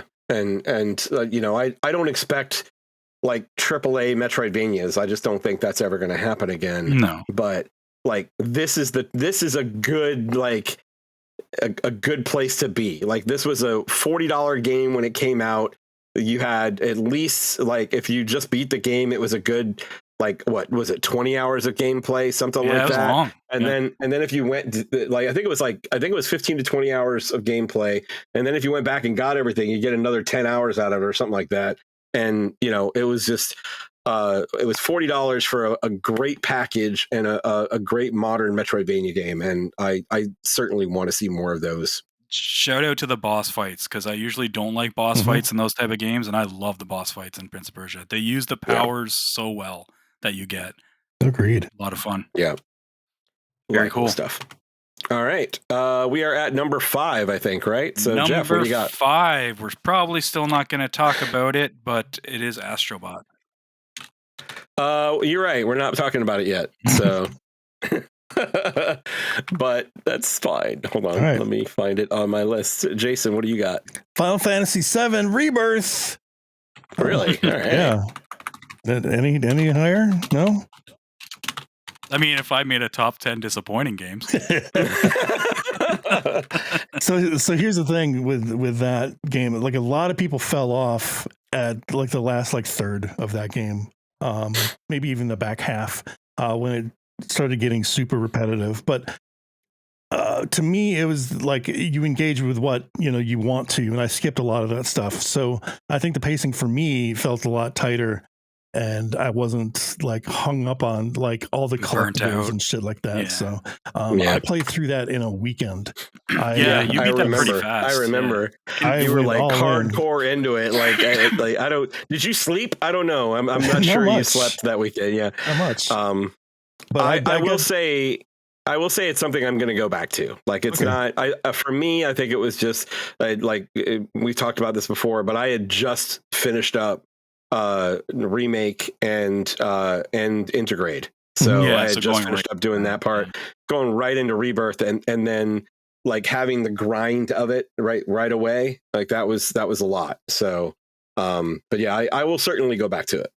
The combat in this game is like you put in what you want to get out of it, I think, and I found a lot of synergies with stuff, and that's what really kept me going with like different party members and trying different powers and leveling up certain things. By the end of it not quite felt like a character action game, but it was way closer than to that than it was like just simple text based menu selection shit. So it grabbed me pretty tight. No, it's a great game. I'm an outlier. I'm definitely the minority. Just not my thing. But yeah, overall, I could never say that Final Fantasy didn't deserve to be on someone's Game of the Year list, because it 100% is. It's just not my jam. Yeah, I think that my only issue with the combat, and this goes back to remake as well, is the fact that it tries to be it tries to look like an action based like system. But then it still is very turn-based, because you can run in, do a bunch of stuff, roll out of the way, and as you're rolling out of the way, you're still getting hit by something that's like from someone way over there. It just kind of the way that all works. It felt weird. So, but yeah, but I still get it. Like the game, like remake was great, and it's gorgeous, and like all the detail that they added and things like that. Like I certainly appreciate it all. I'm contemplating a second playthrough on PC. It looks it looks that good on PC. You bought it on PC, right? Did you buy it on PC too? I've got it on PC. Yeah. Okay. So you got it on PC. You didn't buy it, or did you buy it? Well, technically, I did not buy it. It was part of the account that I have with Epic Games. So gotcha. I have a press account with Epic Games. So nice. I get a lot of their stuff for free. Cool. Yeah. Awesome. Is it me? It is. It is me. Well, 5 is where I've got Dragon Age. So we can. What's that? Speak. It's not on my list. Yep. Or is it not really? No, it's one of my honorable mentions. It had to go, man. Oh my god, I can't believe it. No, yeah. So I'll talk about it then. Like I've been talking about it for the past several weeks. Like this is the first Dragon Age game that really hooked me, and it was a lot about the story and the characters, as well as how good the combat felt. I really like while I was playing it, I really felt like I was playing just melee Mass Effect, and it really felt good. I like the interactions of the characters. I think that the game is funny. It's in places. It's got a lot of banter between the characters, and I very much appreciated that. But it also has a very high level of drama and a lot of loss. So it kind of checks all the emotional boxes. But I certainly would consider it that type of game that you invest yourself into emotionally. I certainly had that feeling. yeah, I anybody who is into Dragon Age overall, I think you're going to love Veilguard. And I think I can point to what happened with my wife. My wife literally played Veilguard 3 times, like then went and played Inquisition, and then she went back to 2, and now she's playing Origins. So she went all the way back to Origins now. It'll be interesting to see her opinion on what she thinks, because like every Dragon Age game is drastically different. Yes, see which one's her favorite. Very different. Yeah. But I will say this about the way she plays these games. She plays these games specifically for the story. Yeah. Like she puts it on super the fucking easy mode and nothing wrong with it like that. Nothing wrong with that. But she she very much gets invested in the characters and the story. And yeah, it's if you are the type of person that gets invested in that kind of stuff, this one will do it to you. It will. For sure. Very cool. All right. Let's see. Number 4. My number 4 is definitely not going to be on either of your list, but it's Kunitsugami Path of the Goddess, that Capcom joint. Mm-hmm. Oh, that's right. I remember you talking about this one. That landed pretty high. Holy shit! Yeah, I remember I played that game. It was another one where I was like, I don't know, tower defense ish. I don't like that kind of stuff. But it was on Game Pass. I'm like, fuck it, I'll try it. It's there. Might as well. And fell in love with it. I played that game. Well, obviously not nonstop, but it was the one game I was focusing on until I beat it. And then when I beat it, I almost wanted to start. Like I was going to start another playthrough, and then I think at that point something else did come out, and that's when I was like, okay, well I'll play another playthrough of that later. But the music, the art style, the tower defense stuff was actually fun, and it's like real-time tower defense, not like a passive tower defense, which that's what made it fun for me. The character you get is kind of like a character action game light, I guess is the way to put it. You're getting new moves, new abilities that you are doing in real time as you level up. And the last quarter, you open up a totally new skill tree, which is just badass. And you are just fucking shit up towards the end. And you get in such a good rhythm with like all your units and like stuff you can build quickly, and everything happens quickly. That's what I like. It gives you enough time to build stuff, but you do it in such a quick way. I never felt like it was plotting like when I've tried other tower defense games. To be fair, I think the last tower defense game I played was that one for PS3. I can't remember what it was called. Pixel Junk Monsters. Yes, that's the one. Yep. I think that might have been the last one. Or Brutal Legend, I guess. I did not like Brutal Legend. We're doing top 10 disappointments now? I don't know. I know, right? Maybe I'd appreciate that more, because I think that was kind of like a real-time tower defense-y thing too, but I didn't like it. But I love Path of the Goddess, man. At the time, honestly, I was like, this is probably going to be my game of the year. But it was knocked down to 4. So, yeah. I don't hear enough about that game. Yeah, no, I still have it downloaded. I haven't started it yet, though. But it's on Game Pass, so. Dude, they just had the Capcom thing for the Monster Hunter thing and the pre-Monster Hunter thing. They pushed this game again. It shows you how much they're trying to get people to play it. They bundled it with Okami HD now. Yeah. So you can get a pack of those, because there is Okami themed stuff in Path of the Goddess. Cool. And yeah, like music and like a skin for like him and stuff like that. It's pretty cool. But yeah, more people should play it. And it is still on Game Pass, so if you have Game Pass, give it a try. Yeah, that's true. That's true. Jason, what do you got? Number 4. I don't think either of you guys have Dragon's Dogma 2 on your list, right? You do not. Did not think so. That's a quirky ass like open world RPG for sure. I still feel that the pawn system was something that was kind of tacked on to the first one, but it really came into its own in this game. I think they integrated it into the story better. They made it a little more robust. They made it easier to search for stuff. I found myself like switching out a lot of party members depending on what I was like grinding or fighting at the time. So I think they did a really good job with that, and made the open world fun to like live in. It's extremely immersive. The director has gone on record to say that just because a game doesn't have fast travel, or rather, like if a game has fast travel, that just means that the journey is not that fun. But the journey is pretty fun, in this, because you go through a day-night cycle and different enemies come out at night.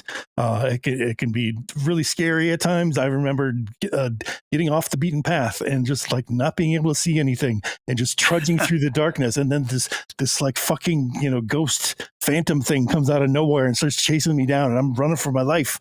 And I eventually come to a town, thank God. And like, it became, the dawn like the next 5 minutes or so. But like, that was the toughest, fucking most excruciatingly scary situation that I've had all year. You had your Silent Hill 2. Silent Hill, I had naked fucking lightless path ghost thing in Dragon's Dogma 2. Super fun. I love seeing clips of that game. I see them pop up here and there. I'm like, it looks so badass in certain situations. Yeah. Like, that looks so cool. Yeah. Performance-wise, it didn't run that well, famously, and I don't know if they ever really fixed it that much. I know they made improvements for sure, but whenever you get into town, it's just like a slideshow for the most part. So that's kind of a ding, I guess. But yeah, but it shows you how much you liked it, considering that's a thing, and you're like, yeah. I was able to look past it for sure. Yeah.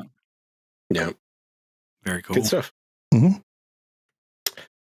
My number 4 is Helldivers 2. Well, I've got mine higher. Okay. All right. Wow. So we'll move on. Number 3, Jeff. Then that means we're probably not talking about this game right now either. But my number 3 is Stellar Blade. Mine too. What? All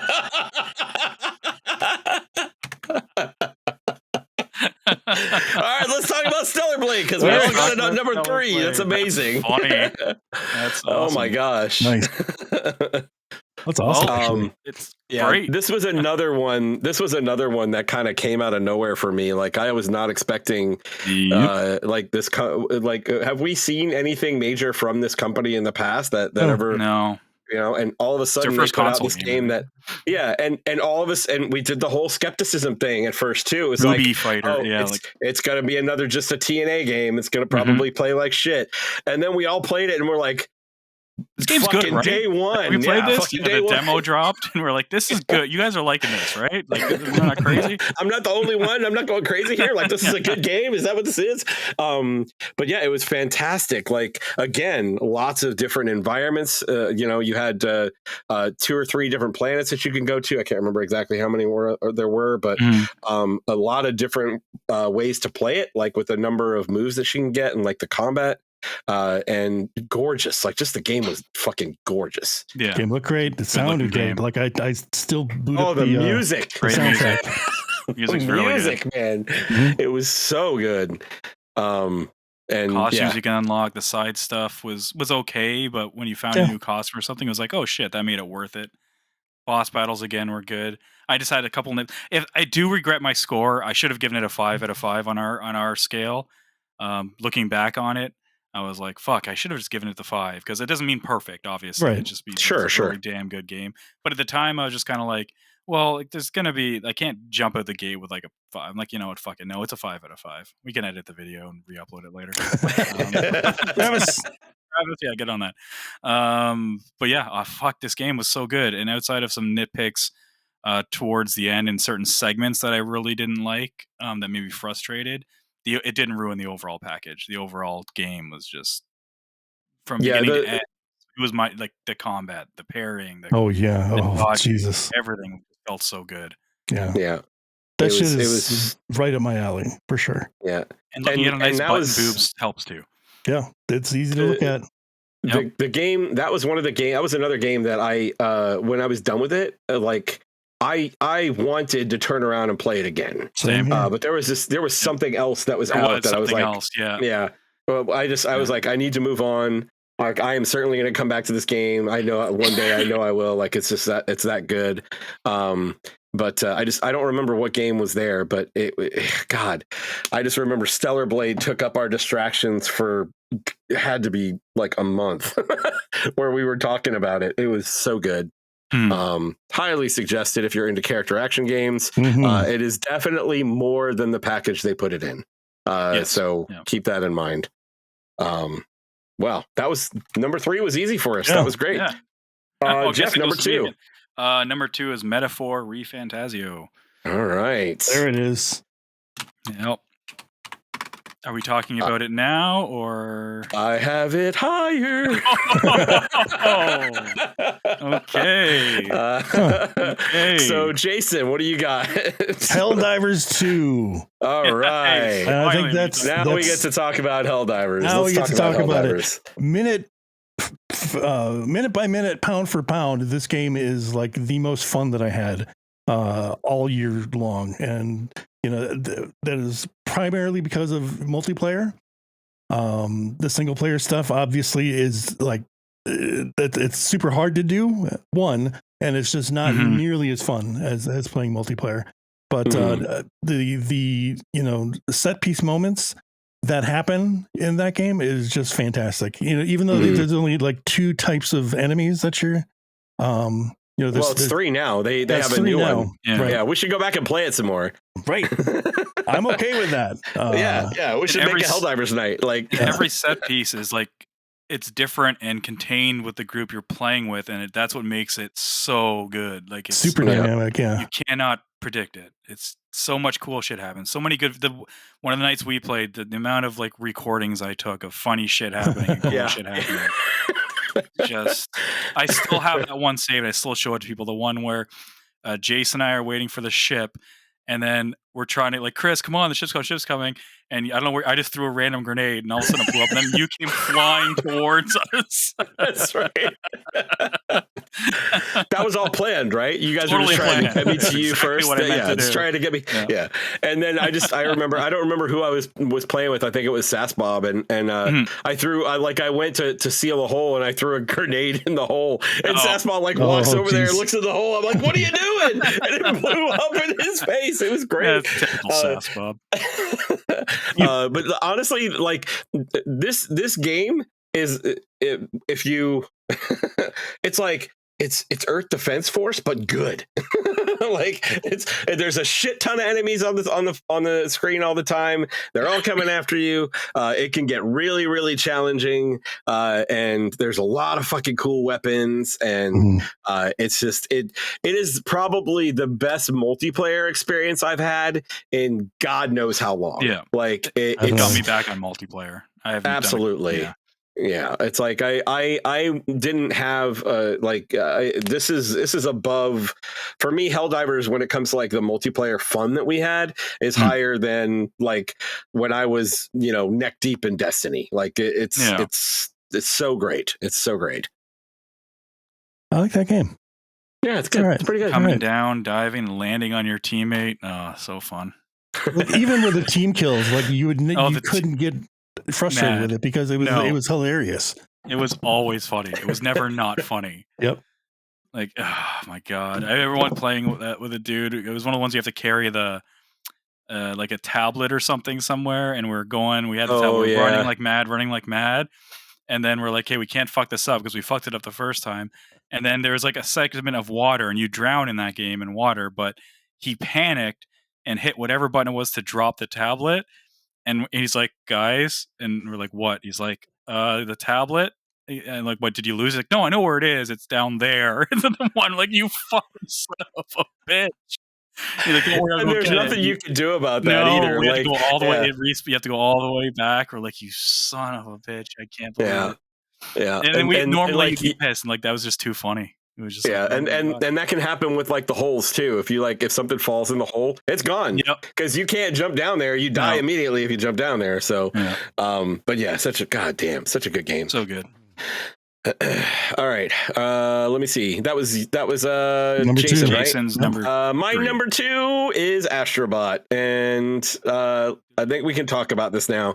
Yes. I put this out there in the Discord, and I stand by it.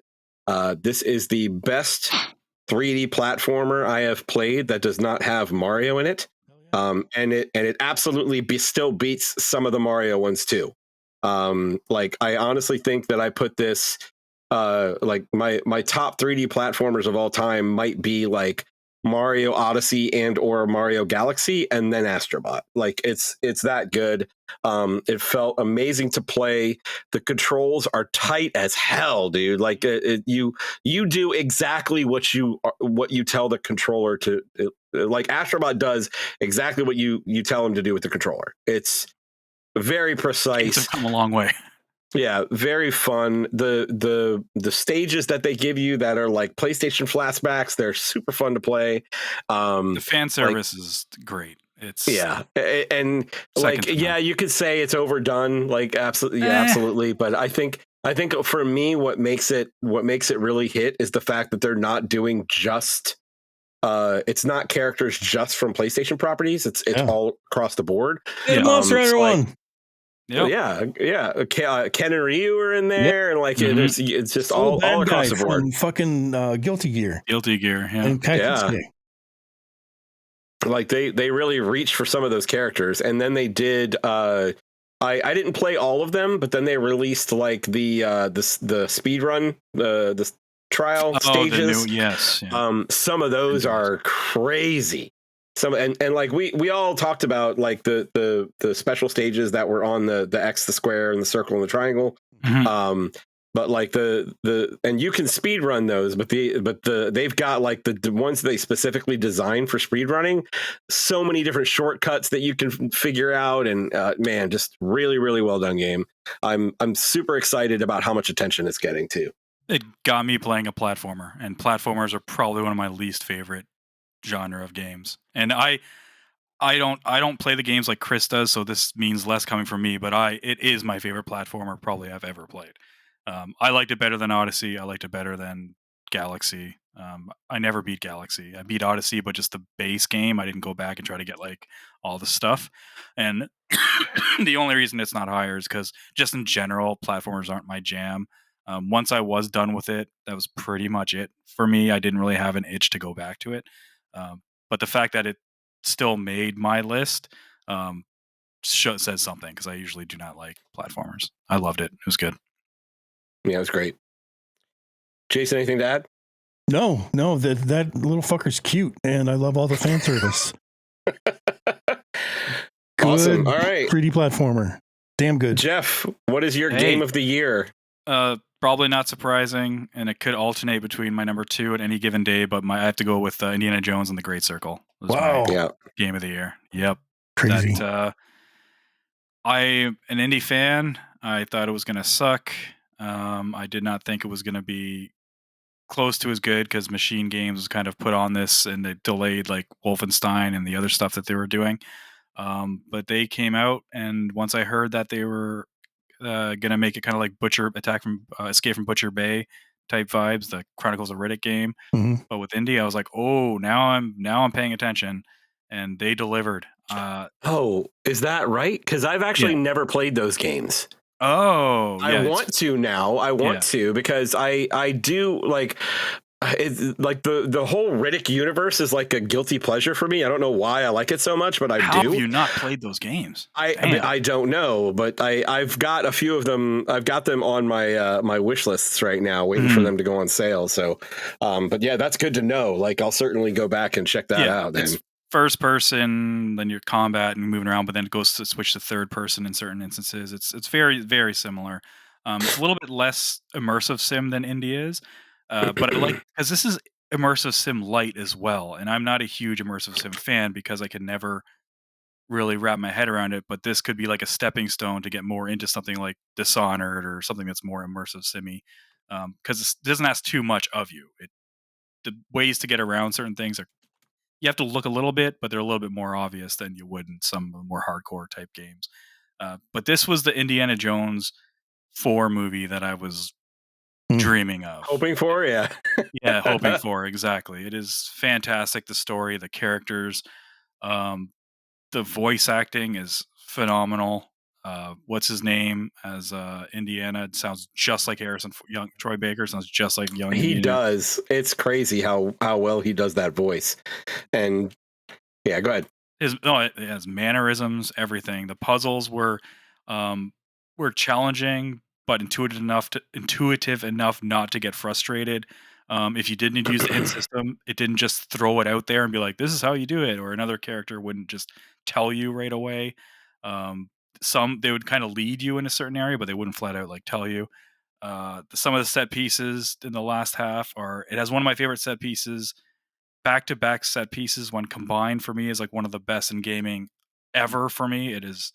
Was just so epic. And the good kind of twisty ending. Not twisty, but the MacGuffin that I thought that you're going for is like, oh, that was surprising. Did not expect that. But yeah, I thoroughly enjoyed it. Pleasantly surprised. I will definitely go back and play through it again. Nice. I don't know if I can get everything like Chris is probably going to do. A lot of the collectible stuff I can do without. I don't know if I'll be able to do it, but it's very tempting. Like it's just there's so much. I'm really hoping they do DLC for it. Like I really, really hope they are. I have the combat's a little bit wonky till you level some stuff up, but once you get used to it, it works. But that game, I don't think if you're going into it thinking it's going to be Tomb Raider, Uncharted, you're going to be disappointed. Go in there thinking it's going to be an immersive sim Indiana Jones that's mostly on like puzzles, exploration, and story characters. Then I think you'll have a great time. It's again, and that's like Space Marine that came out very polished, it looks really good, runs really well, and that's a rarity. Deserves some credit there too. So again, Indiana Jones, my favorite game of 2024 until tomorrow when I probably change into Metaphor. Yeah, and just to add to that, like I seriously think that whoever decided that the way they should introduce the game should be the very beginning of Raiders of the Lost Ark is a fucking genius. Like give him a fucking bonus because that was what sealed the deal for me. Like I was just completely hooked out of the gate because of that. What point did you realize it was the Raiders of the Lost Ark for you? Like right away at the beginning? It wasn't right away. It was after they started with some of the dialogue as you're going up the path. Yeah. And I was like, it was like a questionable thing. It's like, is this Raiders of the Lost Ark? and then you get to that first statue and I'm like, holy shit, it's Raiders of the Lost Ark. Yeah. So yeah, that's kind of how that all went down. It's really great. I highly recommend it. And it's definitely one I'm going to be playing. And I'm hoping I can beat it before Monster Hunter comes out because it's end of February 28th. The 28th is when it comes out. You got some time. Yep. But there's another Jason. Beta next weekend, so Jason's gonna put another 20 hours into it. the same 20 hours you put into it this weekend. Yep. My number one is Like a Dragon, Infinite Wealth. I'm as surprised as you guys are that this is my number one, but this is, I think, the one that I played the most this year, and it's an RPG, so it's saying something for sure. Presentation wise, this game is very much in line with the regular Yakuza series. It's wacky, it's off the wall, it's self-serious at times as well. And it's got a really, really good story with some really cool characters that start off, adversaries, and eventually, become good friends with. So everybody's got an arc. It's the one thing that I can remember, like pretty much beat for beat. Like it stood out to me that much. Like Dragon's Dogma, I couldn't tell you the story. I couldn't even tell you like all the characters that you've run into. But Like a Dragon, Infinite Wealth, I definitely could. Oh, nice. Okay. Characters in that game. Combat is I love that they opened it up a little bit more. It's still a tactical turn-based RPG, but they made positioning something that like was beneficial to you as well. So you could like line up shots and knock one enemy into another or something like that. So really, really immersive combat engine, better than the first one. So I really like the combat in Infinite Wealth a lot, actually. Yeah. I just didn't play it enough. After that game ended, I went right back to like, some of the dungeons and stuff just to keep fighting, experience more. Yeah. and level up the job system. Like those jobs were stupid as well. Like, you know, a cowboy, there's a scuba diver, there's a fire dancer. It's there's so much it's cool. very so Yakuza. Cool. I love it so much. Introduced me to this first Yakuza game I really played. I really like. I need to get back to that eventually. I think you should. Yeah, I remember you guys talking about it pretty hard. Not because I got frustrated with one little thing. I didn't like how certain missions it would be like, oh, your equipment isn't good enough, and then but you can't just go to. You have to go. Certain shops had certain equipment depending on your job and stuff, and I just didn't want to look around and be like, oh god, which job? Where do I have to go for this? And it wouldn't be like this shop is for like the surfer job. It was like different shops that have different parts to this. I'm like, I don't know if did you mess with that a lot, or were you able to find that? I totally looked up guides for that, you know. Yeah, I should have done that. It's that just made it easy at that point. So I don't think I had to until like, you know, the ultimate, you know, weapon that they got. Okay, the like the final unlock thing. Yeah. And then it was challenging to find stuff for sure, because you're in an area that like you're probably under leveled for. So you gotta like bob and weave and like run away from enemies just to make it to the shop. It's pretty ridiculous. And what's it called? Godonku Island or Kondoku Island? Yeah, I was gonna say that there's like 2 mini games that are like fully expanded themselves to like almost be an entire game in and of itself. That the island, which is like Jeff said, like very much like Animal Crossing. And then there's the is it the Dokemon? No, I forget what it's called, but it's basically it's Pokemon, and you're collecting the enemies out in the world and then using them to battle other people. So you can get rare cards and shit like that. It's ridiculous. I didn't engage with those two that much. I wasn't super interested in it, but it looked extremely robust for being like a side thing. A small thing. Yeah, exactly. Yeah. Small thing, not so small. Yeah. That's my number Very one. Cool. Awesome. All right, Jeff, let's talk about Metaphor. All right.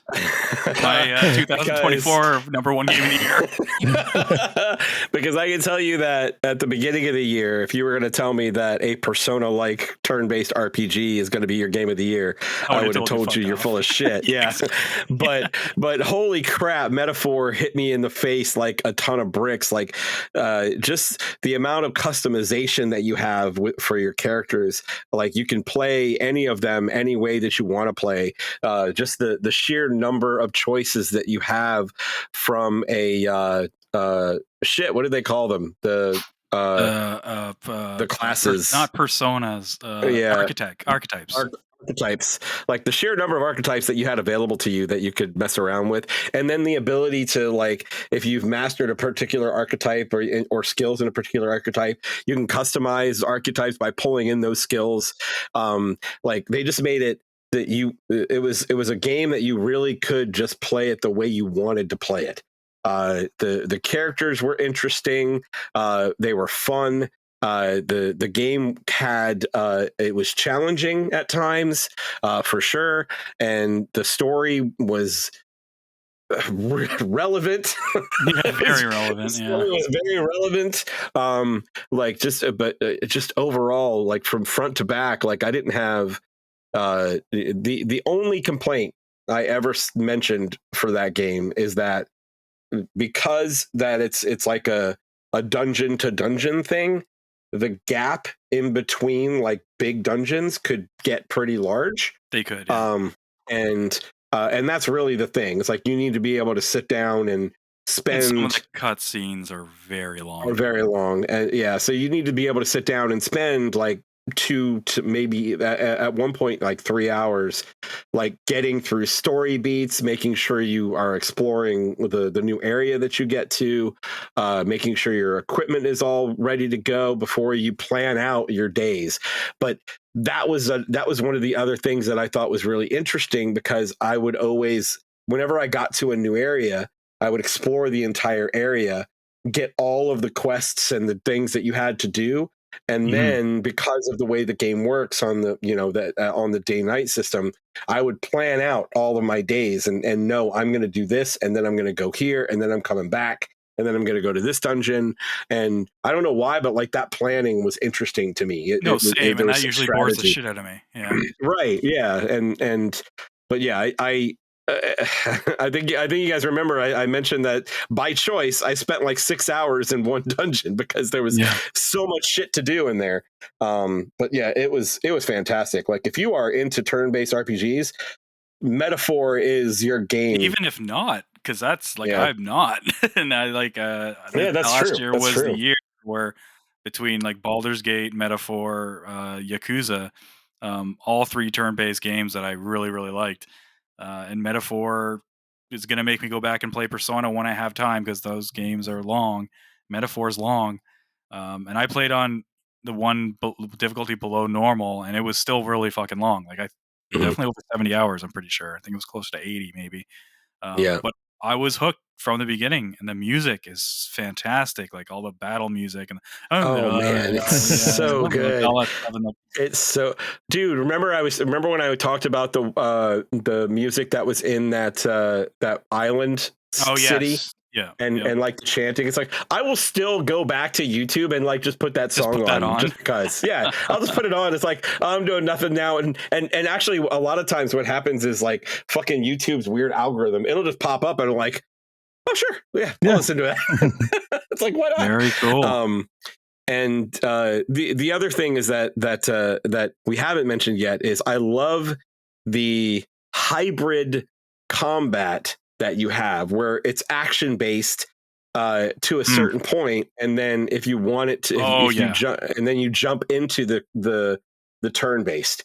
I find that very interesting, and like the boons and that you get for getting enough hits before you enter combat, hitting weaknesses, hitting criticals, and then the disadvantages they throw in your face when you miss or when you get reflected or something like that. Like it's all very strategic. Like it's really, really interesting the way they put that combat together. So yeah, I can't recommend it enough. It's fantastic. Yeah, no, it's fantastic. After I played it, I went and like I already bought it digitally, and I went and bought the special collector's edition when I was almost done it because I liked it that much.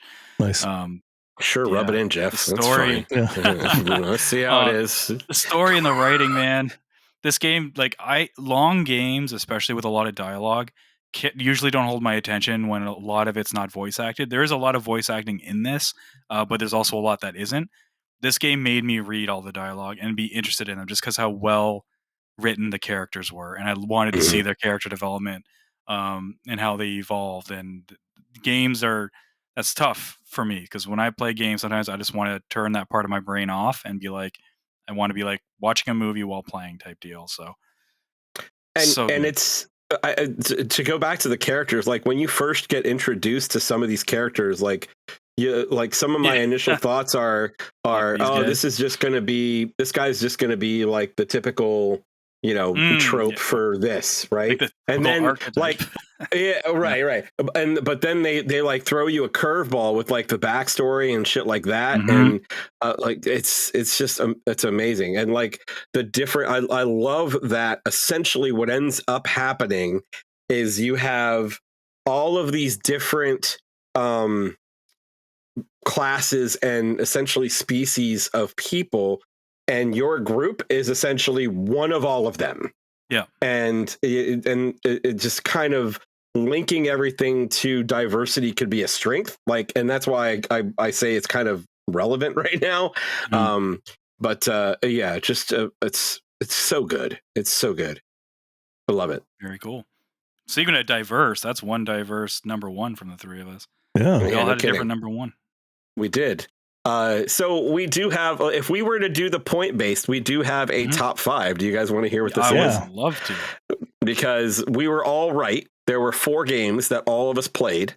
And obviously all 4 of those games are in that top 5 list because that's how you get the most points.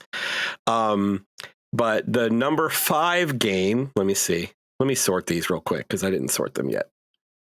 data. Hold on 1 second.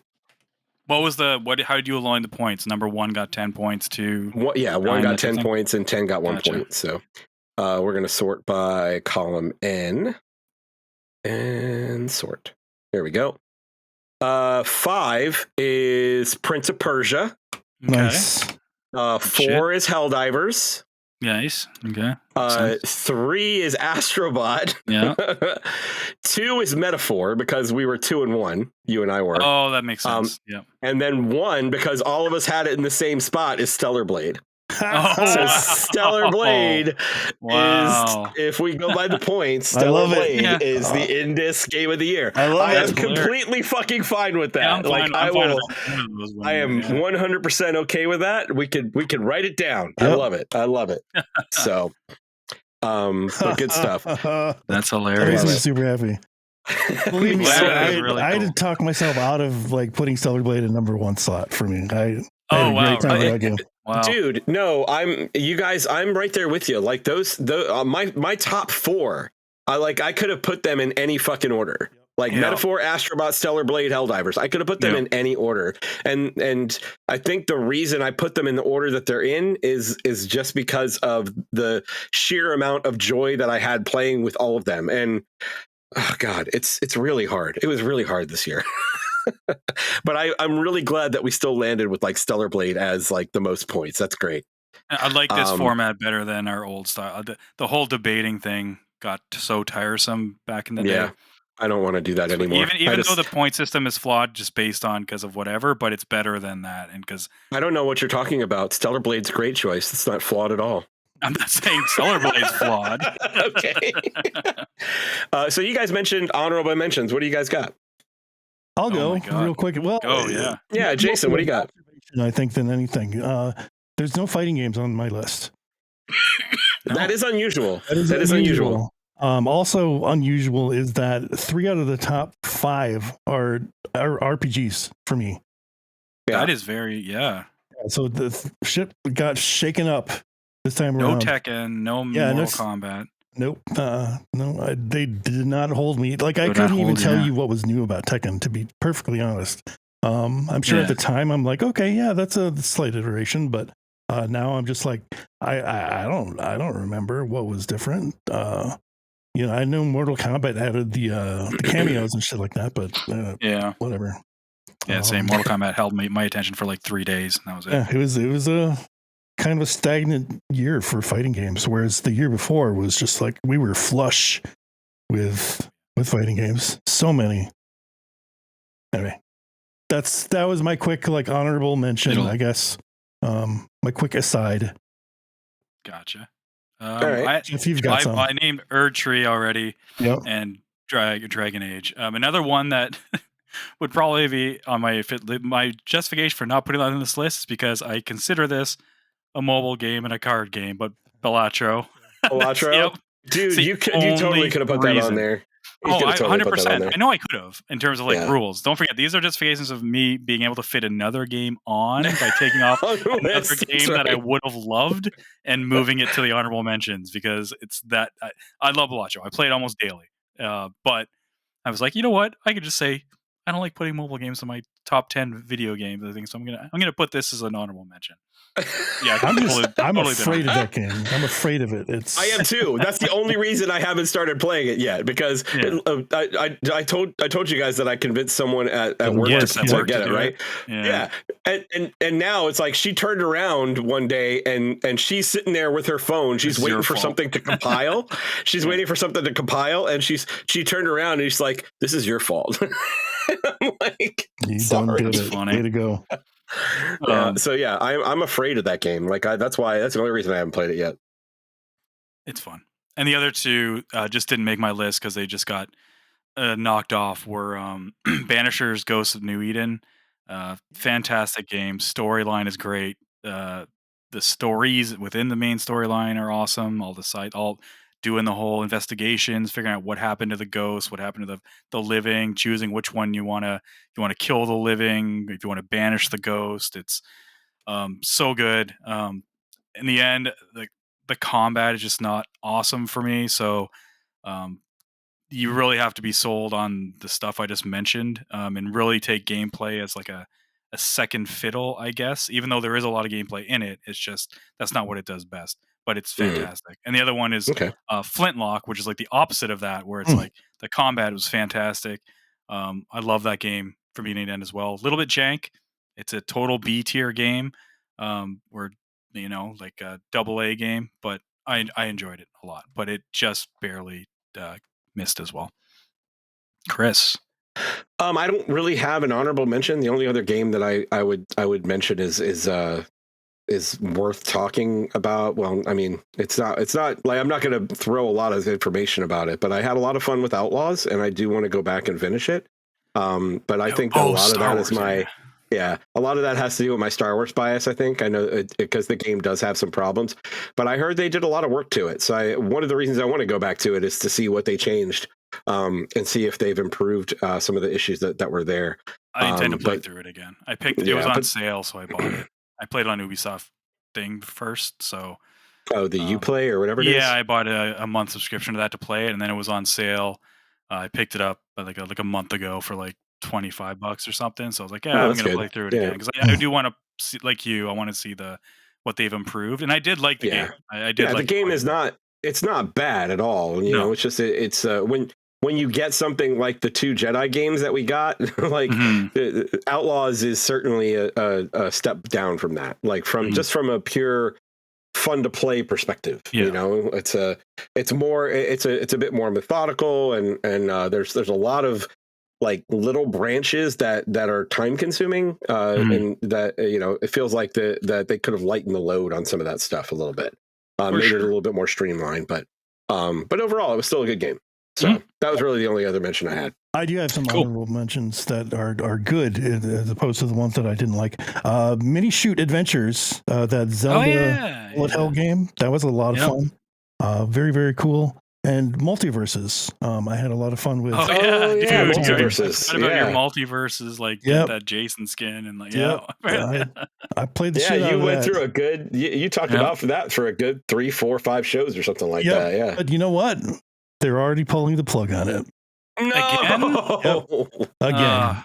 Oh man, pulling the plug and not just like they're going like back in the cooker. Yeah. Oh no. This is the last season or whatever. So. Anybody have Concord as an honorable mention? Dude, I was just like, can I make a Concord joke now or no? Oh man, good stuff. Well, awesome. I am satisfied with that, gentlemen. I think that worked out well. That's an InDis list. That's it. Prince of Persia and Stellar Blade, like being on there is great. Yeah, and we nailed it with the 4 games, right? So Prince of Persia, Helldivers, Astrobot, and Stellar Blade. Those 4 all 3 of us played. So cool. All right, that's a show. Thanks everyone for listening. Hope you enjoyed it. If you did, please tell a few friends about us. Check us out on YouTube. And you're on YouTube hopefully right now. But if you are, like, subscribe, and comment because we love all that. If you think we fucked up the game of the year, tell us in the comments and we'll talk to you. But be nice. We're nice to you. Just be nice to us. Or be mean, and we'll be mean back. It's fine.